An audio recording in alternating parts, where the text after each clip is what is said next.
안녕하세요. 저는 40대 여자입니다. 남편과의 만남은 20대 후반 꽃이 지고 열매가 맺히기 시작할 무렵이었어요. 남편은 제가 다니던 건설회사에서 만났습니다. 저는 경영지원실에서 한가운데에서 바람을 막아주는 방패처럼 업무를 보던 중이었죠. 어느 날 회사에 법률적인 문제가 생겨 머릿속은 마치 실타래처럼 엉켜버렸는데 난데없이 처음 보는 남자가 번개처럼 나타나 다그쳤습니다. 담당자 맞죠? 일 처리가 왜 이러는 겁니까? 목소리는 번개처럼 날카롭고 태도는 폭풍처럼 급했어요. 누가 봐도 대표님도 대표님 비서도 아닌 사람인 게 분명했죠. 저는 당황한 나머지 물었습니다. 누구세요? 네? 누구시냐고요? 제가 담당자인 건 맞는데 저는 제 앞에 계신 분이 누군지 모르겠거든요. 그제야 그는 자기가 누구라고 설명했지만 제 머릿속은 이미 아귀다툼하듯 바쁘게 돌아가고 있어서 그의 말을 귀담아 듣지는 못했습니다. 지금 변호사 쪽에 회사 의견 전달했고요. 다시 피드백 올 겁니다. 그때 다시 알려드려도 될까요?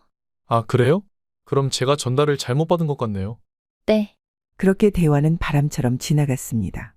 문제는 꽤나 심각해서 대표님이 직접 상황을 챙기고 있다는 이야기가 들렸습니다. 그런데 대표님도 비서도 아닌 사람이 와서 저를 몰아세우니 황당함은 말할 것도 없었죠. 다행히 일이 잘 해결되어 대표님께서 직접 저를 찾아와 말씀하셨습니다. 정말 수고 많았어요. 일을 아주 잘한다고 들었는데 역시 인재였네요. 앞으로도 잘 부탁할게요. 감사합니다. 저는 제가 해야 할 일을 했을 뿐인데요. 대표님께서 이어 말하셨습니다. 내 아들도 상황을 듣고 놀라서 왔었다죠? 네? 순간 지난번 그 남자가 떠올랐습니다. 급히 얘기를 듣고 와서 상황을 다 이해하지 못하고 다그쳤다면서 미안해하더라고요. 아, 그분이? 기분 상했다면 제가 사과할게요. 경영 지원이 원래 시간이 걸리는 일인데 그 녀석이 성격이 좀 급해요. 아직 배울 게 많죠? 아닙니다. 저도 정신이 없어서 좀 예민했어요. 예민해야 알 수 있는 일이죠. 고마워요. 그제야 저는 그날 저를 몰아세운 남자가 대표님 아들이라는 것을 알게 되었습니다. 같은 팀 직원들에게 물어보니 이렇게 대답했습니다. 사실 난 알고 있었는데 알면 민망할까봐 일부러 말 안 했어. 나름 배려였던 것을 알지만 솔직히 당황스러웠습니다. 다들 알고 있었으면서도 말하지 않았다는 사실에 조금 서운하기도 했고요. 뒷북치다 붓 깨진다. 는 말처럼 저만 바보가 된 기분이었어요. 몇 주 뒤 늦은 퇴근길 엘리베이터 앞에서 대표님 아들과 마주쳤습니다. 엘리베이터는 고요한 동굴처럼 조용했지만 그 순간 저와 그의 시선은 마치 나비와 나비가 만나듯 부드럽게 얽혔습니다. 아, 안녕하세요. 네, 안녕하세요. 마치 새벽 풀잎 위에 맺힌 이슬처럼 순간의 고요가 흘렀습니다. 엘리베이터가 빨리 도착했으면 하고 바랐지만 그 짧은 시간이 아찔하게 느껴졌습니다. 퇴근이 늦으셨네요? 네, 일이 많아서요. 그때는 죄송했습니다. 이렇게 열심히 하시는데 제가 좀... 성격이 급하시다고 들었어요. 네? 그걸 누구한테? 대표님이 그러시던데요. 아, 그날은 몰랐어요. 대표님 아드님이신 거. 그래요? 어쩐지 마치 나를 못 알아보는 게 이상했다는 듯 굴길래 좀 재수없더라고요. 저는 말문을 닫아버렸지만 그는 물 흐르듯 자연스레 대화를 이어갔습니다. 저녁은 드셨어요? 아, 이제 가서 먹어야죠. 그럼 간단하게 먹고 들어가는 건 어때요? 순간 머릿속에서 경고등이 켜졌습니다. 설마 나랑 밥을 먹자는 건가? 엘리베이터 문이 열리며 안도감이 들었고 그냥 먼저 보내려 했지만 피곤함이 저를 붙들었습니다. 결국 타기로 했습니다. 가볍게 식사하기 좋은 곳이 있는데 바로 이 근처에 있어요. 아, 그래요? 그냥 편하게 먹을 수 있는 곳인데 한번 가보실래요? 아, 그게요. 사과의 의미로 사고 싶은데 한 번만 받아주면 안 될까요? 그 말에 마치 쇠사슬에 발목이 묶인 듯 빠져나갈 길이 없었습니다. 울며 겨자 먹기라더니 딱 그런 기분이었습니다. 식당은 그의 말처럼 아늑하고 편안했습니다. 분위기가 사르르 녹아내리며 첫인상의 날카로움도 서서히 무뎌졌습니다. 그는 제가 말을 막히면 질문을 던지며 대화를 이어갔습니다. 식사를 마치고 식당 앞에서 헤어졌을 때는 이상하게도 같이 밥 먹기 잘했다. 는 생각이 들었습니다. 어쨌든 나쁜 첫인상을 정리할 기회는 필요했으니까요. 그날 이후로 그와 마주치는 일이 잦아졌습니다. 마치 실타래처럼 얽히는 우리의 동선이 신기했습니다. 알고 보니 그는 제 스케줄을 다 파악한 뒤 일부러 동선을 맞췄다고 했습니다. 치밀함에 혀를 내두르면서도 그런 노력이 사랑에서 비롯된 것이라니 묘하게 감동이었습니다. 우리는 1년도 채 안 되어 결혼을 결정했습니다. 떨어진 꽃도 다시 만날 인연이 있으면 바람에 실려온다. 더니 이게 바로 운명의 실타래인가 싶었습니다. 결혼 후 남편은 대표 아내로서 편히 지내라 며 저에게 퇴사를 권했습니다. 대표 아내가 평사원으로 있는 것도 좀 그렇고 그냥 집에서 당신 하고 싶은 거 하면서 나 내조해주면 안 될까? 처음에는 생소했지만 나름의 삶의 리듬을 찾아갔습니다. 집안일은 예상보다 재미있었고 넓은 집을 가꾸는 것이 오히려 저에게 적성이 맞았습니다. 그러나 평온은 오래가지 못했습니다. 사모님, 지금 대표님이 사고가 나셔서 병원으로 이송 중이에요. 무슨 사고요? 오늘 현장 보려고 나오셨다가 추락하셨어요. 뭐라고요? 그 말을 듣는 순간 마치 심장이 얼음장처럼 식어버린 듯 했습니다. 모든 생각이 멈춘 채 저는 병원으로 달려갔습니다. 시간은 거북이처럼 느리게 흘렀고 불안감은 먹구름처럼 가슴을 짓눌렀습니다. 병원에 도착했을 때 남편의 몰골은 정말 말도 못할 정도로 엉망이었습니다. 얼굴은 창백했고 몸은 힘없이 늘어져 있었습니다. 마치 바람에 꺾인 꽃처럼 그토록 강하던 남편이 그렇게 나약해 보일 수 있다는 것이 믿기지 않았습니다. 아니, 도대체 어디서 떨어진 건데요? 그게 좀 높은 곳에서. 비서는? 뭐 했어요? 죄송합니다. 옆에서 정성껏 부필한다고 했는데 순식간에 떨어지셨어요. 그 순간 제 마음속에서는 천둥번개처럼 분노와 슬픔이 뒤엉켰습니다. 급할수록 돌아가라. 는 속담이 떠올랐지만 이미 벌어진 일을 돌이킬 수는 없었습니다. 문제는 의사의 소견이었습니다. 떨어지면서 신경이 많이 손상됐어요. 수술 결과는 어떤가요? 수술은 잘 끝났지만 전신마비가 올 수도 있습니다. 아니, 수술이 잘 끝났는데 왜 마비가 와요? 손상이 너무 심해서요. 일단 최대한 봉합은 했지만 긍정적인 결과를 기대하기는 어려운 상황입니다. 그 말이 제 귀에 꽂히는 순간 마치 천둥이 칠 듯 하늘이 무너지는 느낌이었어요. 모든 것이 멈추고 시간은 고요히 흐른 채 나만이 그 절망 속에 서 있는 기분이었죠.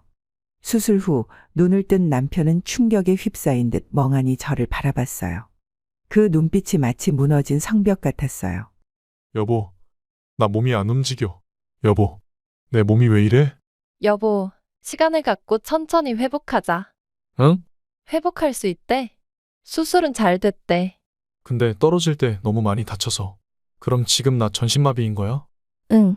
남편은 울음이 터져 나왔고 저는 그 눈물을 닦아주는 것 외에는 아무것도 할 수 없었어요. 피할 수 없으면 즐겨라.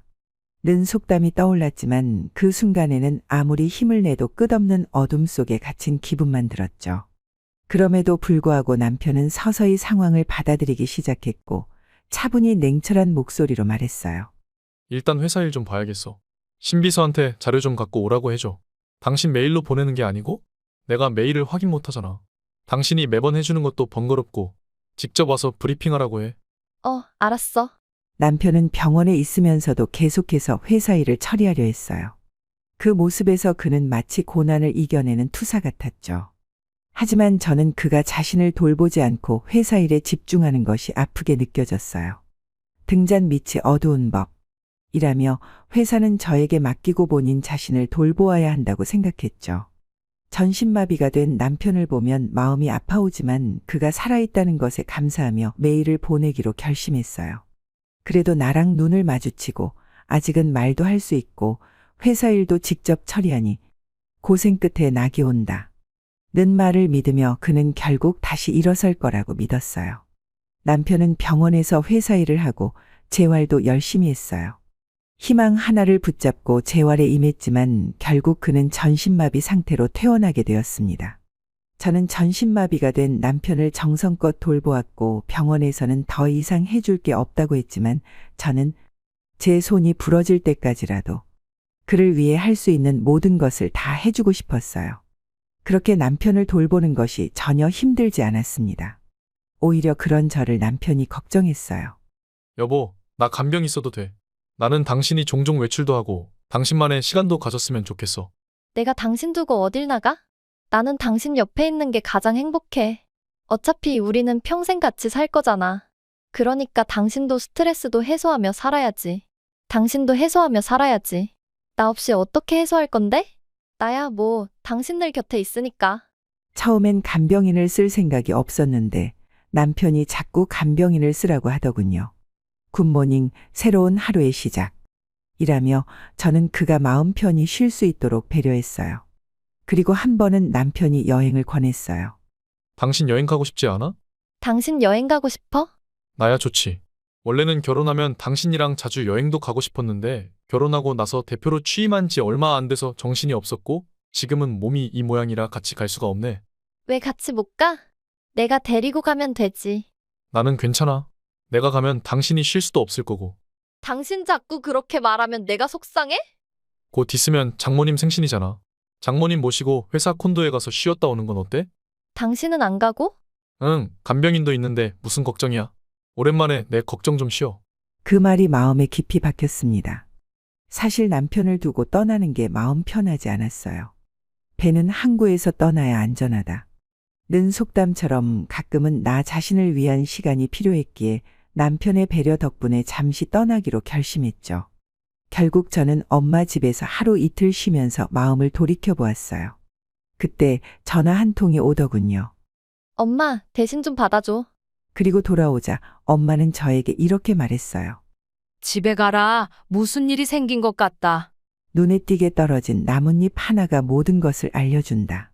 는 말처럼 저는 이상한 예감이 들어 급히 집으로 향했죠. 원래는 하루 더 있다가 가기로 돼 있었지만 하루 먼저 집으로 가기로 했어요. 도착한 순간 방문을 열었을 때 남편과 한 여자가 그 지경에 이르렀다는 사실을 목격하고 마치 몸이 굳어버린 듯 털썩 주저앉고 말았습니다. 여보, 당신 내일 온다고 하지 않았어? 그 말은 마치 천둥처럼 울려 퍼졌습니다. 세상이 모두 멈춘 것 같았죠. 그래서 내가 내일 올 줄 알고 이러고 있었니? 여보, 내 말 좀 들어봐. 듣긴 뭘 들어. 이 상황이 모든 걸 말해주고 있는데. 여보, 그게 아니라 나 일부러 집 비우게 한 거야. 여보 소리도 끔찍하니까 하지 마. 대체 뭘 하고 있었던 거냐고. 그러니까 왜 갑자기 하루 전에 온 건데? 남편은 점차 몰리며 화가 나서 눈빛이 불타오르는 듯했습니다. 그때 저의 시선은 남편 앞에 서 있는 속옷 차림의 여자로 향했습니다. 바로 남편의 비서였죠. 그래서 병원에 있을 때도 자꾸 신비서 불러달라고 한 거야? 업무 본다는 핑계로 불러들여서 나는 나가게 하고 이렇게 적나라하게 이러고 있었니? 정말 일하려고 부른 거야. 오늘도 마찬가지고.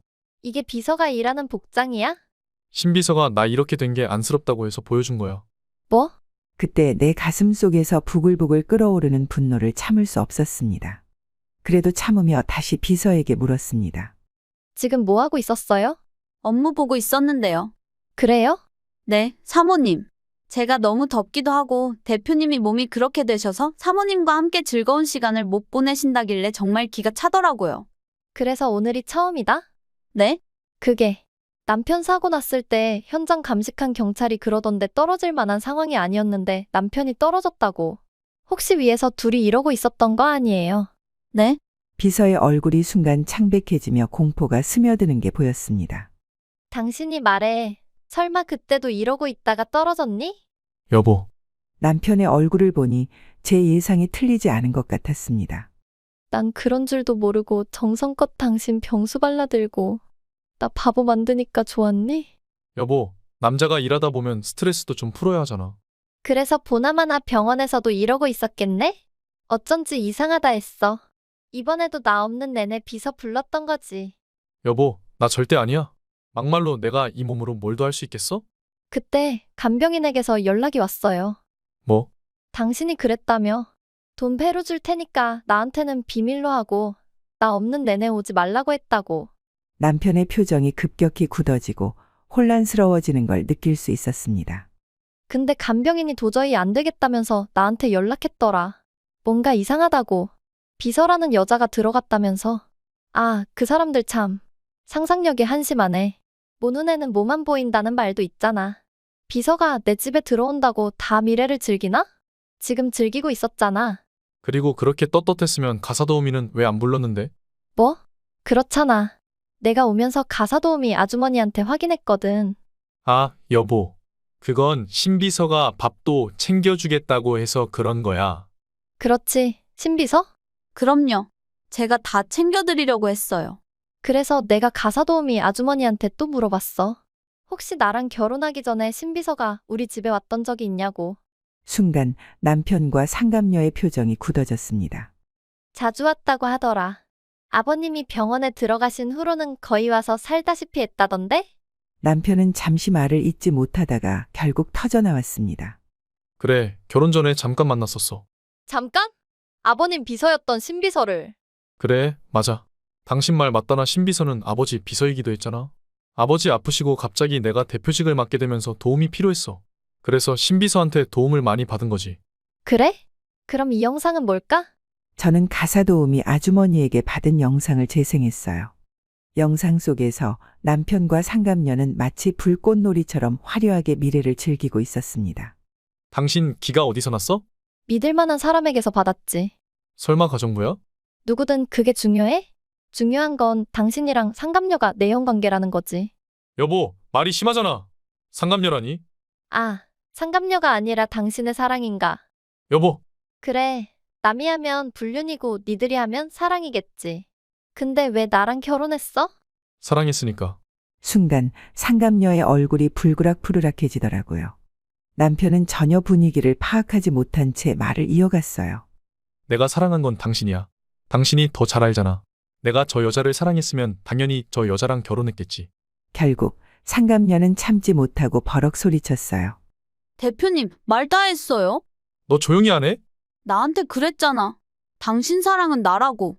아, 무슨 말도 안 되는 소리야. 내가 언제? 나한테 그랬잖아. 내가 미혼모 엄마한테서 자란 것 때문에 결혼은 힘들지만 사랑하는 건 나라며. 야, 그냥 미혼모 출신이었으면 말도 안 해. 술집 출신이라며. 형편이 어려워서 일했던 거라고 했잖아. 그래도 그 비가 어디가? 지금 네 꼴을 봐라. 전신마비된 내 앞에서 끼부리면서 유혹하고 있잖아. 내가 보고 싶다며? 그래서 보여준 거 아니야. 나도 구실도 못하는 남자 앞에서 이러는 게 쉬운 줄 알아? 뭐야? 너 용돈 끊기고 싶냐? 네가 뭐 그냥 이래? 다달이 꼬박꼬박 비싼 용돈 받아가고 있잖아. 내가 뭐 돈만 보고 이러는 줄 알아? 나는 그래도 당신이 날 사랑한다는 말을 믿었다고. 사랑한다니까, 사랑한다고. 내가 끌리는 여자는 너밖에 없다고. 진짜 듣자 하니까 어이가 없더라고요. 하, 니들 지금 뭐하니? 아, 여보, 그게. 여보? 당신이 나한테 여보라고 할 자격이 있어? 아니지. 그게 말이 헛나왔는데. 헛나온 게 아닌데? 사랑 맞는데? 여보, 내 말 좀 들어봐.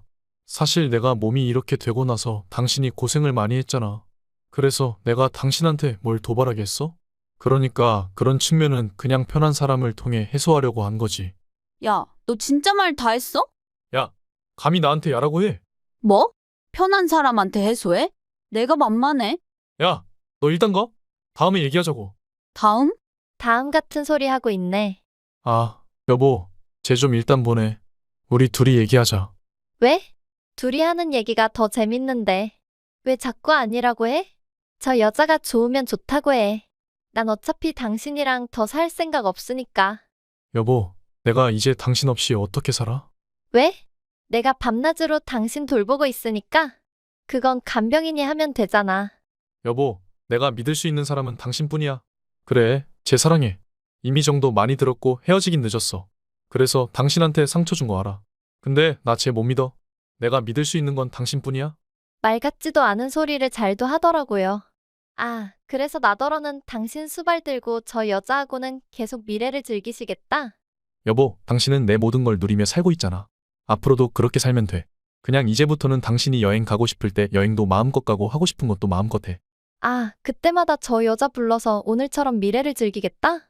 그냥 아예 암묵적으로 약속을 하고 살자. 괜찮지 않아? 솔직히 나 이렇게 되고 당신은 나랑 같이 침대 쓸 생각도 안 하잖아. 그거야. 당신은 환자니까. 난 계속 이런 상태일 텐데. 그럼 영원히 각 침대를 쓰자는 건데. 그럼 나도 한 번씩은 해소할 때가 필요하지 않겠어? 당신 정말 이런 사람이었어? 어떻게 그런 말을 아무렇지 않게 해? 아내가 아닌 다른 여자랑 미래 즐기는 걸 용납하고 살라니. 솔직히 서로 손해는 아니잖아. 이제부터는 간병이 쓰면서 당신도 더 편하게 지내면 되는 거고. 내가 이 몸으로 믿을 수 있는 여자는 당신뿐인데 어떻게 해? 내 재산 당신이 다 알아서 관리하고 마음껏 누리면서 살아. 희꼬를 보면서 딱 이거 하나만 참으면 당신은 모든 걸 누릴 수 있어. 딱 이거 하나를 못 참겠다면? 여보, 이것 봐! 끝까지 저 여자 회사에서 내보내고 헤어지겠다는 소리는 안 하네. 여보, 그러니까 그냥 저 여자를 믿어보지 그래? 믿고 즐겁게 살아. 그 대가는 당신이 치르면 되는 거잖아. 즐거운 건 당신인데 대가는 왜 내가 치러야 해? 여보, 내가 믿는 건 당신뿐이야. 당신 같은 여자는 이 세상 어디에도 없어. 그걸 알면서 다른 여자랑 미래를 즐겨? 그래놓고 당신이 날 믿네 마네 말할 자격이 다 있고? 알았어. 내가 횟수를 줄여볼게. 당신 눈에 안 띄게 몰래 할게. 뭐가 어쩌고 어째? 저는 그 길로 집을 나왔어요. 제 집만 간단히 챙겨서 나오는데 남편은 방 안에서 상간녀한테 소리만 지르고 있더라고요. 가서 좀 말리라니까. 내가 왜요? 너 진짜 말 안 들을래? 자꾸 이러면 너 용돈 없다? 전신마비 주제에 뭘 어쩔 건데. 내가 가져가면 그만이지. 이제 관리해주는 아내도 없으니 잘 됐네. 야, 아까 나한테 한 말 절대 안 잊을 거야. 뭐? 나랑은 즐기고 믿는 건 아내야? 넌 내 돈 보고 다 해준 거잖아. 우리 와이프는 그런 사람 아니라고. 됐거든. 아내한테는 만족이 안 된다며? 나한테만 만족이 된다며? 그래서 그날도 현장에서도 나한테 치근덕대다 떨어진 거잖아. 너 조용히 안 해? 이미 엎질러진 물인 것 같은데 나한테나 잘하지 그래요? 뭐가 엎질러진 물이야? 저 사람은 절대 나 못 떠나. 내가 불쌍해서라도 못 떠난다고. 지금 떠나는 것 같은데? 네가 뭘 알아? 너랑은 결이 다른 여자야. 전신마비된 나를 밤낮 없이 돌보는 여자라고. 넌 그렇게 못하잖아. 그건 좀 지루하긴 하지. 솔직히 말하면 사모님이 바보 아니에요?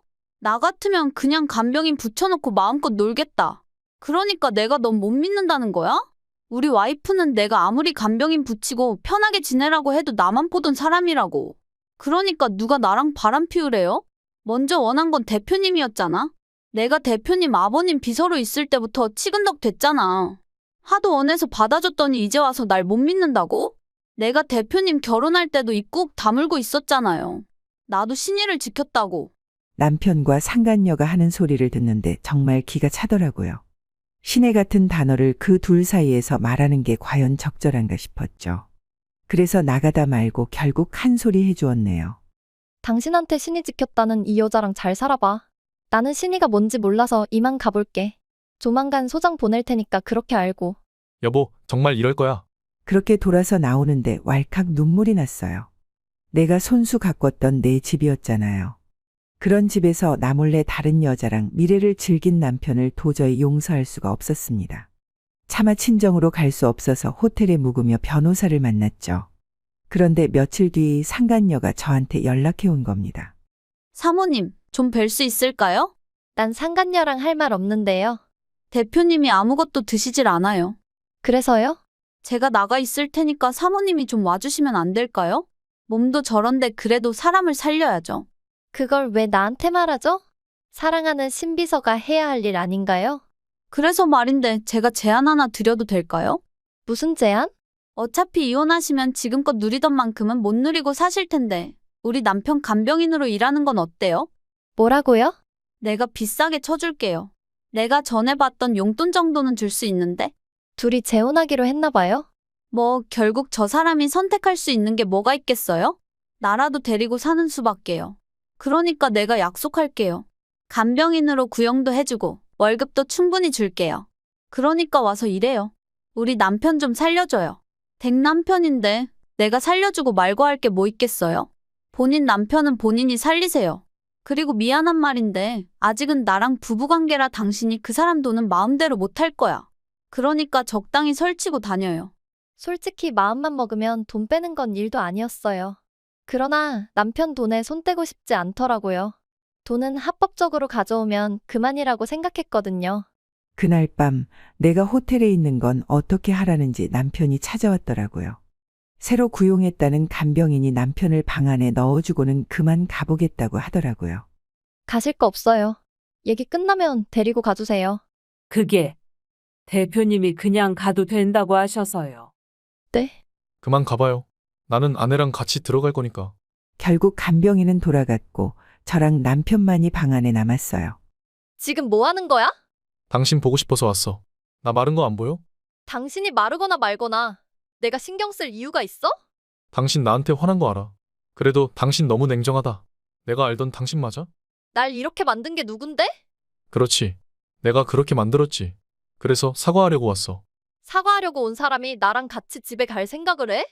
그럼 여기서 같이 있지 뭐. 내가 그렇게 될 것 같아? 설마 당신이 나를 쫓아낸다고? 이렇게 쫓아내면 난 아무것도 혼자 못하는데. 그게 나랑 무슨 상관이지? 당신 정말 왜 이래? 이런 사람 아닌 거 다 알아. 아니, 날 배신한 사람한테는 이런 사람 맞아. 그러니까 이제라도 간병인 다시 불러줄 테니까 가. 간병인 번호 뭐야? 여보, 나 당신이랑 같이 갈 거야. 내 집에 안주 있는 당신뿐이야. 상간녀가 전화가 왔던데. 그 여자가? 그래, 당신이랑 재혼할 거라고. 재혼하면 나를 당신 간병인으로 고용하고 싶다고 하더라. 당신이 그 여자한테 준 용돈만큼은 월급으로 주겠다던데. 얼마나 줬어? 듣는데 궁금하더라. 당신 혹시 그 제안 받을 생각 있어? 설마 당신 합작품이니? 아니, 그건 아니지. 아닌데. 당신이 월급이 궁금하다고 하니까. 나는 당신이 그렇게라도 내 옆에 있겠다고 하면 그것도 괜찮은 생각 같긴 하네. 걔가 머리를 못 쓰는 애인 줄 알았는데 은근히 머리를 잘 쓰네. 이게 머리를 잘 쓴 거라고. 그렇잖아. 나랑 이혼하면 당신도 전에 살던 만큼 살긴 힘들 텐데. 나 돌보면서 월급 많이 받으면 좋지 않아? 시체 보니 아주 끼리끼리 잘 만났네. 나는 당신이 이대로 같이 가주는 게 더 좋지. 근데 당신이 나랑 그 여자 사이가 정용서가 안 된다고 하면 솔직히 나도 당신이 돌봐주는 게 가장 편하니까 좋은 생각 같다 이거지. 그렇게 날 옆에 두고 못 믿겠지만 사랑하는 그 여자도 감시하고. 여보, 알았어. 나 그 생각 안 할게. 난 오늘 당신을 되찾을 거야. 되찾아서 같이 집으로 돌아가는 게 내 진심이야. 진심이 아니라 계획이겠지. 그 여자는 어디 있는데? 아, 그게. 아니, 내가 아무리 나가라고 해도 말을 안 들어. 이게 다 당신이 집에 없어서 아니겠어? 당신 돌아오면 그 여자도 나갈 거야. 그럼 뭐해? 내가 돌아가도 당신은 그 여자랑 미래를 즐길 건데? 여보, 할 말 있으면 마지막으로 해. 마지막이라니? 우리가 어떻게 헤어져? 왜 못 헤어져? 이혼하면 그냥 남인데? 당신이 날 버리고 갈 수 있다고? 내가 못할 것 같아? 솔직히 당신이 전에 살던 게 있잖아. 내 덕에 좋은 집에서 돈 걱정 없이 살던 사람이 어떻게 살 건데? 어떻게든 살겠지. 적어도 당신이랑 그 여자 면상 보면서 속 터지진 않겠지? 여보, 내가 그래서 약속했잖아. 당신 모르게 하겠다고. 그래서 당신이 원하는 건 내가 당신 아내로 사는 거라는 거야? 그렇대도 당신은 그냥 지금껏 하던 것처럼 살면 돼. 내 돈도 관리하고 당신 쓰던 거 마음껏 쓰고. 누가 들으면 내가 사치라도 하면 산 줄 알겠다. 막말로 명품 안 산다고 사치하냐? 당신 툭하면 집안 뜯어 고치면서 쓴 돈이 얼마야? 근데 내가 뭐라고 한 적이 있어? 내가 당신 취미 생활하는 거로 불만 가진 적이 있냐고? 한 번도 없잖아. 집 리모델링해서 당신도 좋다고 했잖아. 나는 우리의 행복을 위해서 집안을 가꾼 거야. 알았어. 내가 잘못했어. 앞으로도 그렇게 당신이 하고 싶은 거 다 하고 살아. 이제 나한테 화도 났으니 명품도 마음껏 사고 취미 생활도 마음껏 하고. 그렇게 내 시간도 갖고 당신 시간도 달라 이거지? 이제야 말이 좀 통하네. 역시 당신은 똑똑해. 내가 이래서 당신이랑 결혼했잖아. 솔직히 마주보고 있는 것도 힘들었지만 어쩌면 진실을 알 마지막 기회일 수도 있다는 생각이 들었어요. 솔직히 좀 말해봐. 나랑 결혼한 진짜 이유가 뭐야? 말했잖아. 당신은 믿을 수 있는 사람이라고. 그러니까 아내로서 당신 재산도 탕진하지 않고 당신 옆에 얌전히 있을 수 있는 여자였다? 가족이 되고 싶은 여자는 당신밖에 없었어. 그럼 당신 상간녀 신비서는 뭔데? 말했잖아. 그냥 즐기는 사람이야. 사랑한다며? 그건 그 여자 앞이니까 하는 소리지. 사랑한다는 말하는 게 뭐 어렵나? 그냥 한 번 하면 그만인걸. 그래? 그렇게 쉬운 거였어? 그래서 나한테도 쉽게 했구나. 당신은 당연히 사랑하지. 이번에도 참 쉽게 사랑한다는 소리를 나네. 여보, 나 당신한테는 진심이야. 진심이라는 소리도 참 쉽게 안 해. 그런 줄도 모르고 아버지까지 잃고 헛헛할 당신을 위해서 결혼을 선택했어. 솔직히 당신한테 확신도 없었는데 그냥 마음이 짠해서 청혼을 승낙했다고. 진심은 이런 거야. 이런 걸 진심이라고 하는 거라고. 알아. 그래서 내가 당신을 선택한 거잖아. 선택. 그래. 당신은 날 사랑한 게 아니라 선택한 거야. 당신 옆에 얌전히 안전하게 있을 여자가 필요했던 거겠지. 마침 아버지도 돌아가셔서 쓸쓸하던 차에 내가 옆에 있었던 거고. 역시 당신은 똑똑해. 이제 좀 내 마음을 알아주는 것 같네. 여보, 나는 당신밖에 없어. 결국 내 인생의 마지막까지 남을 여자는 당신 하나뿐이야. 솔직히 이제 내 인생에 즐거움이 뭐가 있겠어? 나는 그저 당신이 내 아이 하나만 낳아주면 좋겠어. 뭐? 그러니까 같이 돌아가자. 그리고 아이 낳자. 그러면 당신도 더 마음이 편해지지 않겠어? 지금 무슨 소리 하는 거야? 다 당신을 위해서 하는 소리지. 아이 낳아서 당신이 나를 확실히 붙잡아. 내가 당신한테만 허락할게. 당신 지금 뭔가 단단히 착각하고 있네. 내가 당신을 붙잡고 싶을 것 같아? 결국 그래서 이러는 거잖아. 붙잡아달라고. 보니까 소장도 안 보냈던데. 그만 고집 부리고 집으로 가자. 소장은 곧 갈 거야. 변호사랑 상의할 게 남아서 아직 접수를 안 한 것뿐이지. 거짓말하지 마. 이혼 소송하는데 무슨 생각할 게 더 필요하다고. 결국 내가 어떻게 나오나 두고 보려고 했던 거잖아. 남편은 점점 더 뻔뻔하게 나오더라고요. 이제 그만 가. 나는 당신이랑 더 할 말이 없어. 알았어. 내가 건물 하나 증여해 줄게. 그거 받고 집으로 돌아와라. 강남에 있는 걸로 줄게. 어때? 괜찮은 거래지? 거래라는 소리까지 하길래 저도 한번 뻔뻔하게 나가보려고 했어요. 내가 아이를 안 낳겠다고 하면 그래, 알았어. 아이도 안 바랄게. 그냥 나랑 같이 살기만 해줘. 되게 인심 쓴다는 듯 말하네. 솔직히 내가 인심 쓰는 거 맞잖아. 당신이 머리 좋고 일 잘하는 평사원이었던 건 맞지만 그것 말고는 뭐 대단한 거 있어? 집안도 평범하고 그에 비하면 우리 집은 별골이지. 우리 아버지가 살아계셨으면 결혼도 못했을걸? 그래, 나도 못했겠지만 신비서랑 관계도 유지 못했겠지. 왜 자꾸 걔 얘기를 해? 걔는 그냥 장난감 같은 거야. 지금은 내가 사랑하지만 실증 나면 버릴 수도 있는 장난감이라고.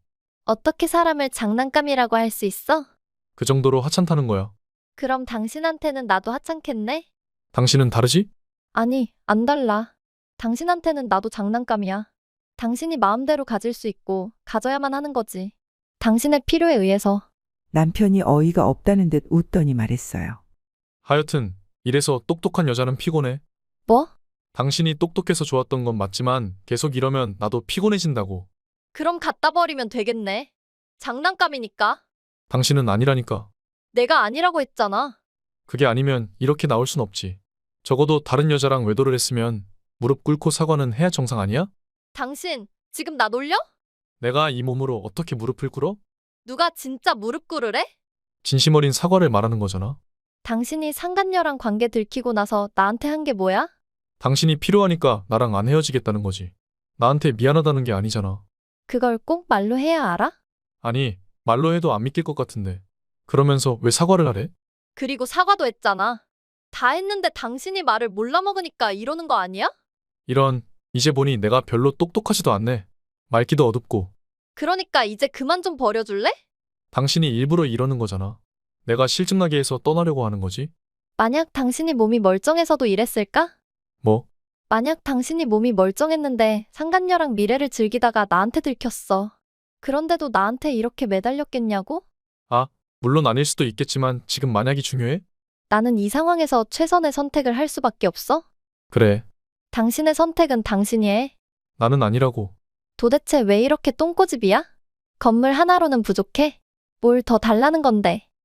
알았어. 집도 당신 명의로 바꿔줄게. 내 집에 상간녀는 못 들을 텐데? 알았어. 내가 나가서 만나면 되잖아. 됐지? 진짜 귀가 차서 웃음이 나오더라고요. 일단 당신이 말을 실천하는지부터 봐야겠어.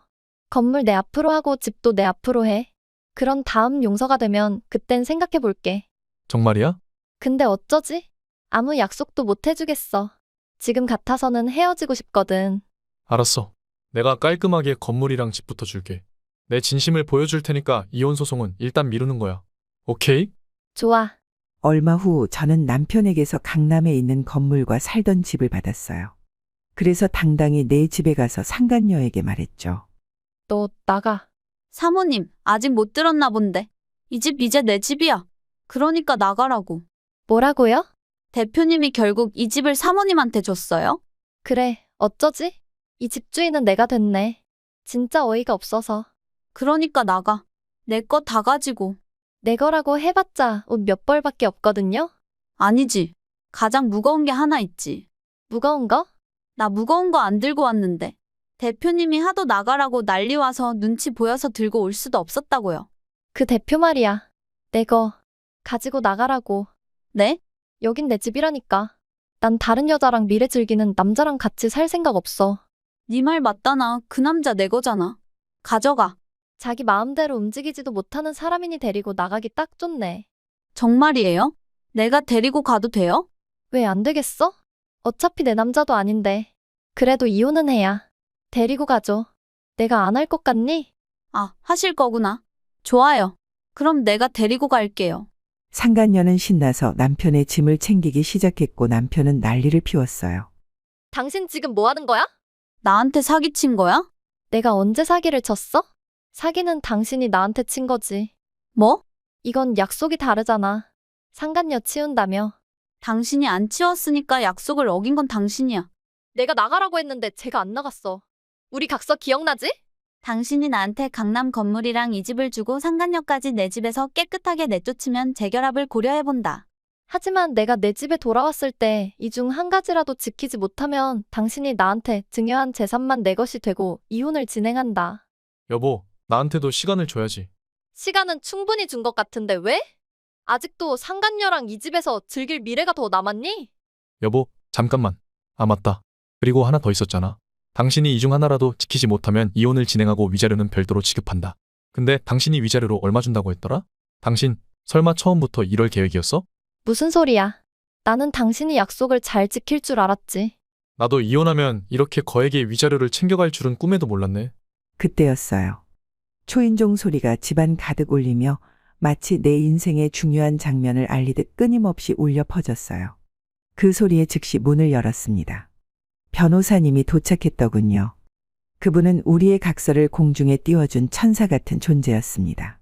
자, 상황 봤죠? 남편이 약속을 어겼고 이혼 절차를 시작한 뒤 이제는 별도의 위자료만 받으면 될 것 같았어요. 아, 저런 대표님. 아이분은 왜 아직 이 집에 계신 거죠? 최변, 이러지 말아요. 내가 사정이 있어서 그런 거니까 지금 내보내려고 했어요. 아니에요. 저 짐 보이시죠? 저 여자랑 같이 나가겠다고 하더라고요. 여보, 그게 무슨 소리야? 당신이 데리고 나가라고 했다며. 그렇다고 짐까지 챙겨서 나가면 나랑 이혼하겠다는 의사는 분명한 거잖아. 왜 자꾸 딴소리야? 이제 그만 질척거리고 헤어지자. 나도 피곤하다. 당신이 뭐가 피곤해? 내 재산을 이렇게 야금야금 다 빼앗아가면서. 나 같으면 밥을 안 먹어도 배가 부를 것 같은데. 내 재산을 이렇게 야금야금 다 빼앗아가면서. 당신은 어쩜 이렇게 공감 능력도 없니?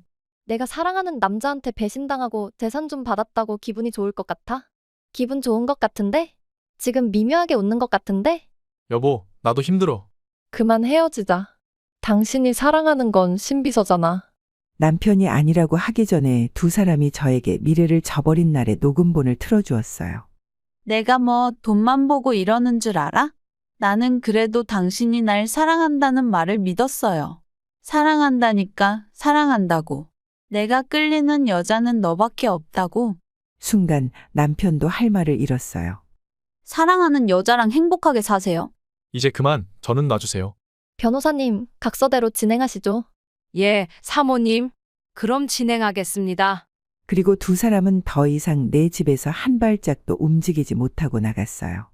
그제야 속이 시원하더라고요. 사모님, 축하드립니다. 남편한테 배신당하고 이혼하는 건데 축하까지 받을 일일까요? 그래도 영리하게 잘하셨어요. 보통 위자료는 많아봤자 몇 천이잖아요. 저도 변호사님 말씀 아니었으면 미련하게 이혼할 뻔했죠. 제가 감정에 휘둘려 몇 천만 원 받고 헤어지겠다고 했을 때 변호사님은 저에게 정신 차리라고 하셨잖아요. 그때는 제가 좀 심했죠? 아니요. 덕분에 정신이 번쩍 들었어요. 안타까웠으니까요. 전신마비된 남편을 그렇게 정성껏 돌봤는데 돌아온 건 배신뿐이었죠. 더구나 그 여자와 계속 만날 거라고 하면서도 너랑은 이혼하지 않겠다. 며 제가 믿었던 남편이었잖아요. 네, 맞아요. 저런 사람을 믿고 결혼했다니 이제 생각하면 정말 신기할 정도예요. 그동안 고생 많으셨습니다. 각서대로 잘 진행될까요? 일단 소장 보내면 합의하자고 할 겁니다. 그때 최대한으로 가져와 보죠. 네, 이미 건물도 받고 집도 받았으니 약간의 협의는 괜찮아요? 최대한 다 받아내겠습니다. 감정에 휘둘리고 있던 제 중심을 잡아준 변호사님 덕분에 저는 위자료를 듬뿍 받으며 이혼을 마쳤습니다. 뒤늦게 이 사실을 알게 된 엄마는 노발대발했지만 저는 그냥 모른 척 해달라고 했어요. 엄마, 나 이제 그 사람이랑 안 엮이고 싶어. 세상에, 우리 딸. 그동안 얼마나 고생이 많았을까? 엄마도 속상하지? 내가 미안해. 뭐가 미안해? 아주 잘했어. 그 간병인이 연락 안 해줬으면 어쩔 뻔했니? 어쩐지 이상하다 했어. 그 연락 받고 갔는데 그 후로 말이 없길래 엄마까지 속상하게 하고 싶지 않았어. 다 해결하고 오려고 했지. 엄마, 우리 이제 진짜 여행 가자. 나 완전 자유야. 그래, 우리 딸이랑 신나게 여행이나 다녀야겠다. 이혼 후 몇 년 동안 엄마와 함께 여러 나라를 여행하며 제 인생의 이막을 열었어요. 그리고 지금은 건물주로서 마음껏 하고 싶은 일을 하며 살고 있어요. 배우고 싶었던 것도 배우고 있고 사업도 시작해 볼까 생각 중이에요. 제 인생은 이제 시작입니다.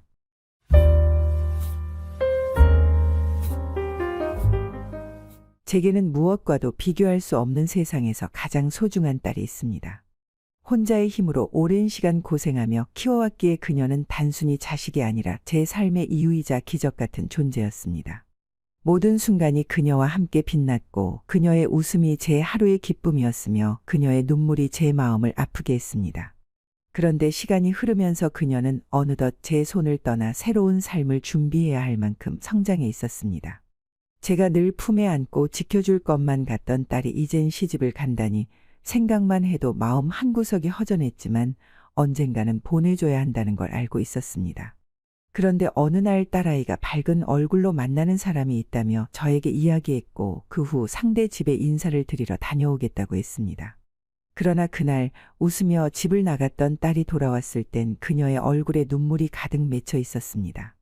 엄마, 나 이제 어쩌면 좋을까? 결혼 못할 것 같아. 뭐라고? 결혼을 못한다니? 아니, 오늘 예비 시댁에 인사드리러 간다며? 대체 무슨 일이 있었길래 이래? 유나야, 천천히 말해봐. 누가 너한테 뭐라고 한 거야? 어머님이 내가 마음에 안 드신다고 하셔. 그래서 결혼은 어렵겠대. 결혼을 반대하신다니? 너희 둘이서 이미 결혼 얘기를 다 마쳤다며? 그런데 왜 갑자기 반대하시는 건데? 그리고 네가 뭐가 마음에 안 드시겠어? 내 딸만큼 괜찮은 사람 찾기 어려울 텐데. 나도 몰라, 엄마. 지훈 씨도 깜짝 놀란 것 같아. 처음에는 그냥 데려와 보라고 하셔서 괜찮으신 줄 알았는데 막상 나를 보시더니 이런 결정을 내리셨나 봐. 아니, 자식도 몰랐다는데 그렇게 갑자기 나오는 게 어딨어? 결혼이 장난도 아니고 설령 부모가 반대해도 너희 둘이 확고하면 그만 아니야? 그런데 지훈 씨는 뭐라고 하시는데? 그 자리에서 가만히 듣고만 있었어? 지훈 씨는 어머님을 설득하려고 노력했어.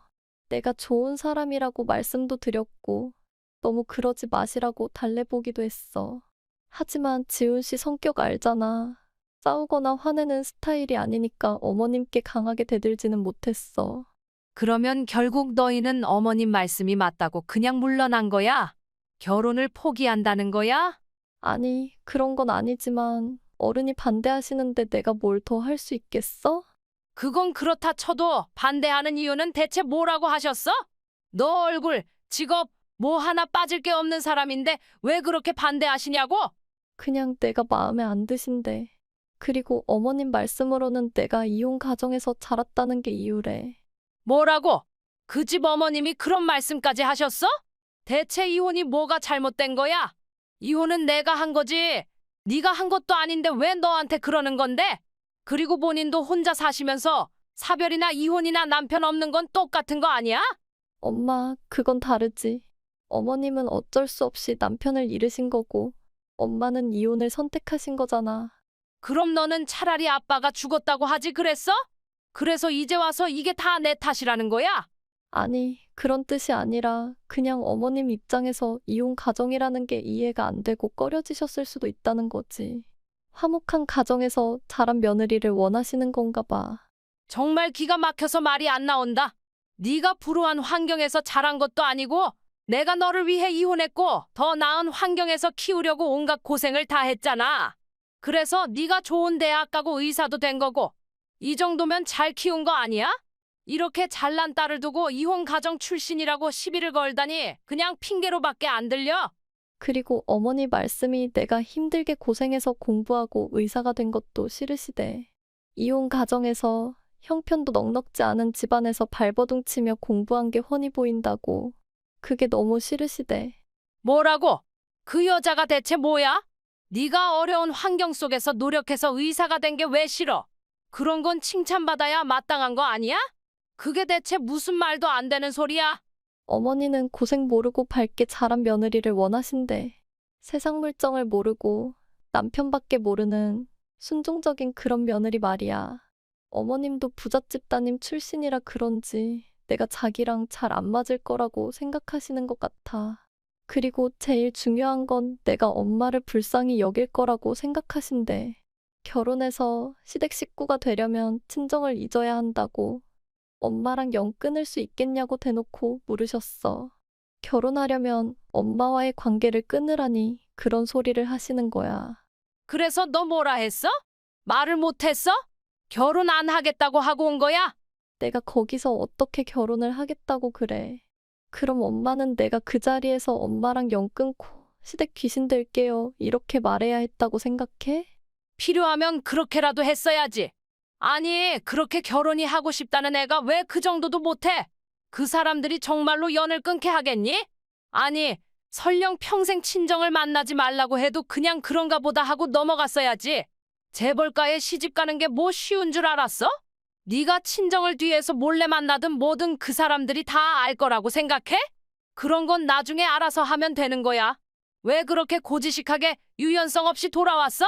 그 정도 각오도 없이 어떻게 그런 집안을 상대하려고 했니? 몰라. 아무리 빈말이라도 그렇게 하고 싶지 않았어. 아무리 내가 지훈 씨를 좋아한다고 해도 엄마를 남처럼 여길 수는 없단 말이야. 엄마는 재혼하려고 날 잊어버릴 수 있어? 그거랑 이거랑 같니? 정말 답답하다. 그래서 이 결혼을 포기하려는 거야. 너 진짜 네 남자친구랑 헤어지고 살 수 있겠어? 모르겠어.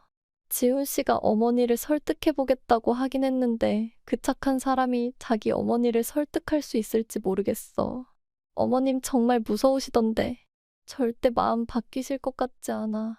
그리고 설령 결혼한다고 해도 그런 시어머니를 내가 감당할 수 있을지도 모르겠어. 약한 소리 하지 말고 지금부터라도 마음 단단히 먹어. 어차피 네가 지금 할 수 있는 건 없어. 네가 찾아가서 애원한다고 더 좋아지기는커녕 오히려 역효과만 날 거야. 지금은 그냥 남자친구가 하겠다는 대로 기다려. 아무리 마음 약한 아들이라 해도 사랑하는 여자를 그렇게 쉽게 포기하겠어? 그리고 자식 이기는 부모 없다는 말도 있잖아. 아들이 울고불고 난리치면 그 어머니도 결국 이겨내지 못하실 거야. 그러니까 일단은 예비 사위가 해결할 수 있도록 기다리자. 예비 시댁에 다녀온 딸아이가 눈물범벅이 된 얼굴로 결혼을 반대당했다고 말하는데 그 모습을 보니 제 가슴이 찢어지는 듯 아팠습니다. 딸아이가 상처받고 절망하는 모습을 곁에서 지켜보는 일이 얼마나 괴로운지 말로 다 표현할 수가 없더라고요. 저는 너무 화가 나면서도 도대체 왜 그런 일이 벌어졌는지 납득이 가지 않았습니다. 그 집안이 돈 많고 잘난 집안이라는 소문은 익히 들었지만 그럼에도 제 딸을 반대할 이유는 전혀 없다고 생각했어요. 예쁘고 똑똑하며 직업까지 탄탄한 제 딸을 왜 받아들이지 못할까 싶었던 거죠. 하지만 그 자존심 높은 집안에서는 우리 가정 환경을 문제 삼았습니다.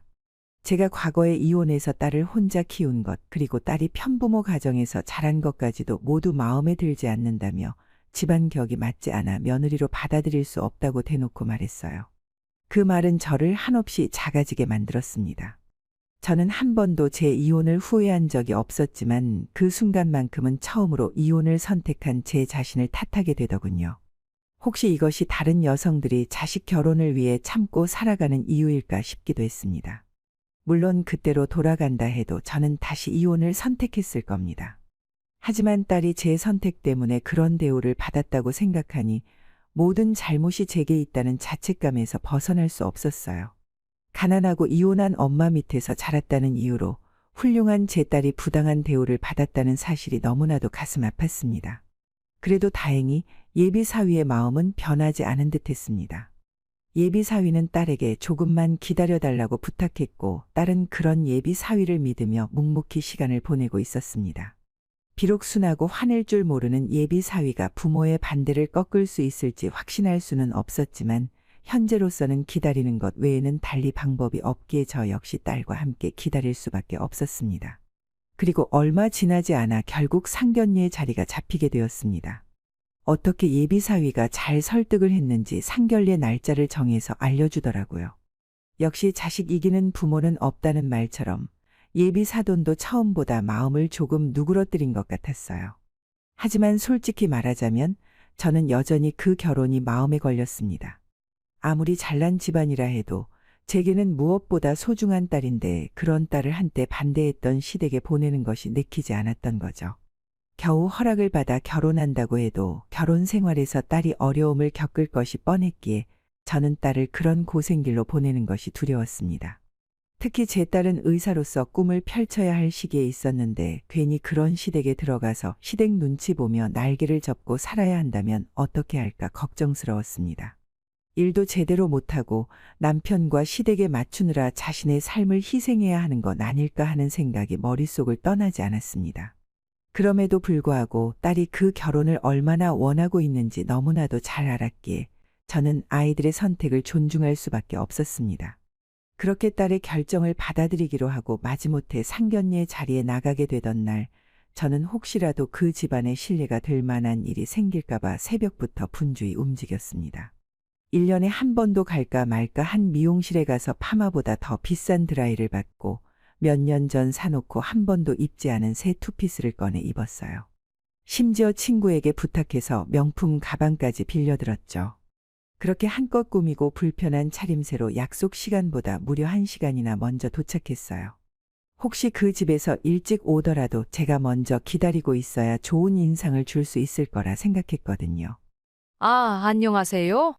만나 뵙게 되어 정말 반갑습니다. 먼 길 오시느라 피곤하시진 않으셨나요? 오시는 길은 괜찮으셨는지요? 먼저 와 계셨다니 마치 여기가 본인 자리인 것처럼 말씀하시네요. 오늘은 상견례 자리 아닌가요? 서로 처음 만나는 자리인데 누가 들으면 제가 초대받아서 온 손님이라도 되는 줄 알겠어요. 아, 그런 뜻은 아니었습니다. 제가 말씀을 잘못 드렸나요? 단지 오시는 길이 편안하셨는지 궁금해서 여쭌 건데요. 편안했으니까 정시에 도착했겠죠. 쓸데없는 걸 물으시네요. 저도 빨리 왔다고 생각했는데 벌써 와 계신 걸 보니 한가하신가 보네요. 저도 평소에는 무척 바쁜데 오늘 같은 중요한 자리엔 시간을 좀 내야죠. 첫인상이 중요하다잖아요. 이런 자리에 늦게 오면 안 되니까요. 글쎄요. 이제 와서 첫인상이 무슨 소용일까 싶지만 알겠습니다. 나머지는 앉아서 이야기 나눠보죠. 딸을 통해 예비 사돈이 보통 사람은 아니라는 얘기를 들었지만 그날 직접 만나보니 제 예상보다 더 대단한 분이셨습니다.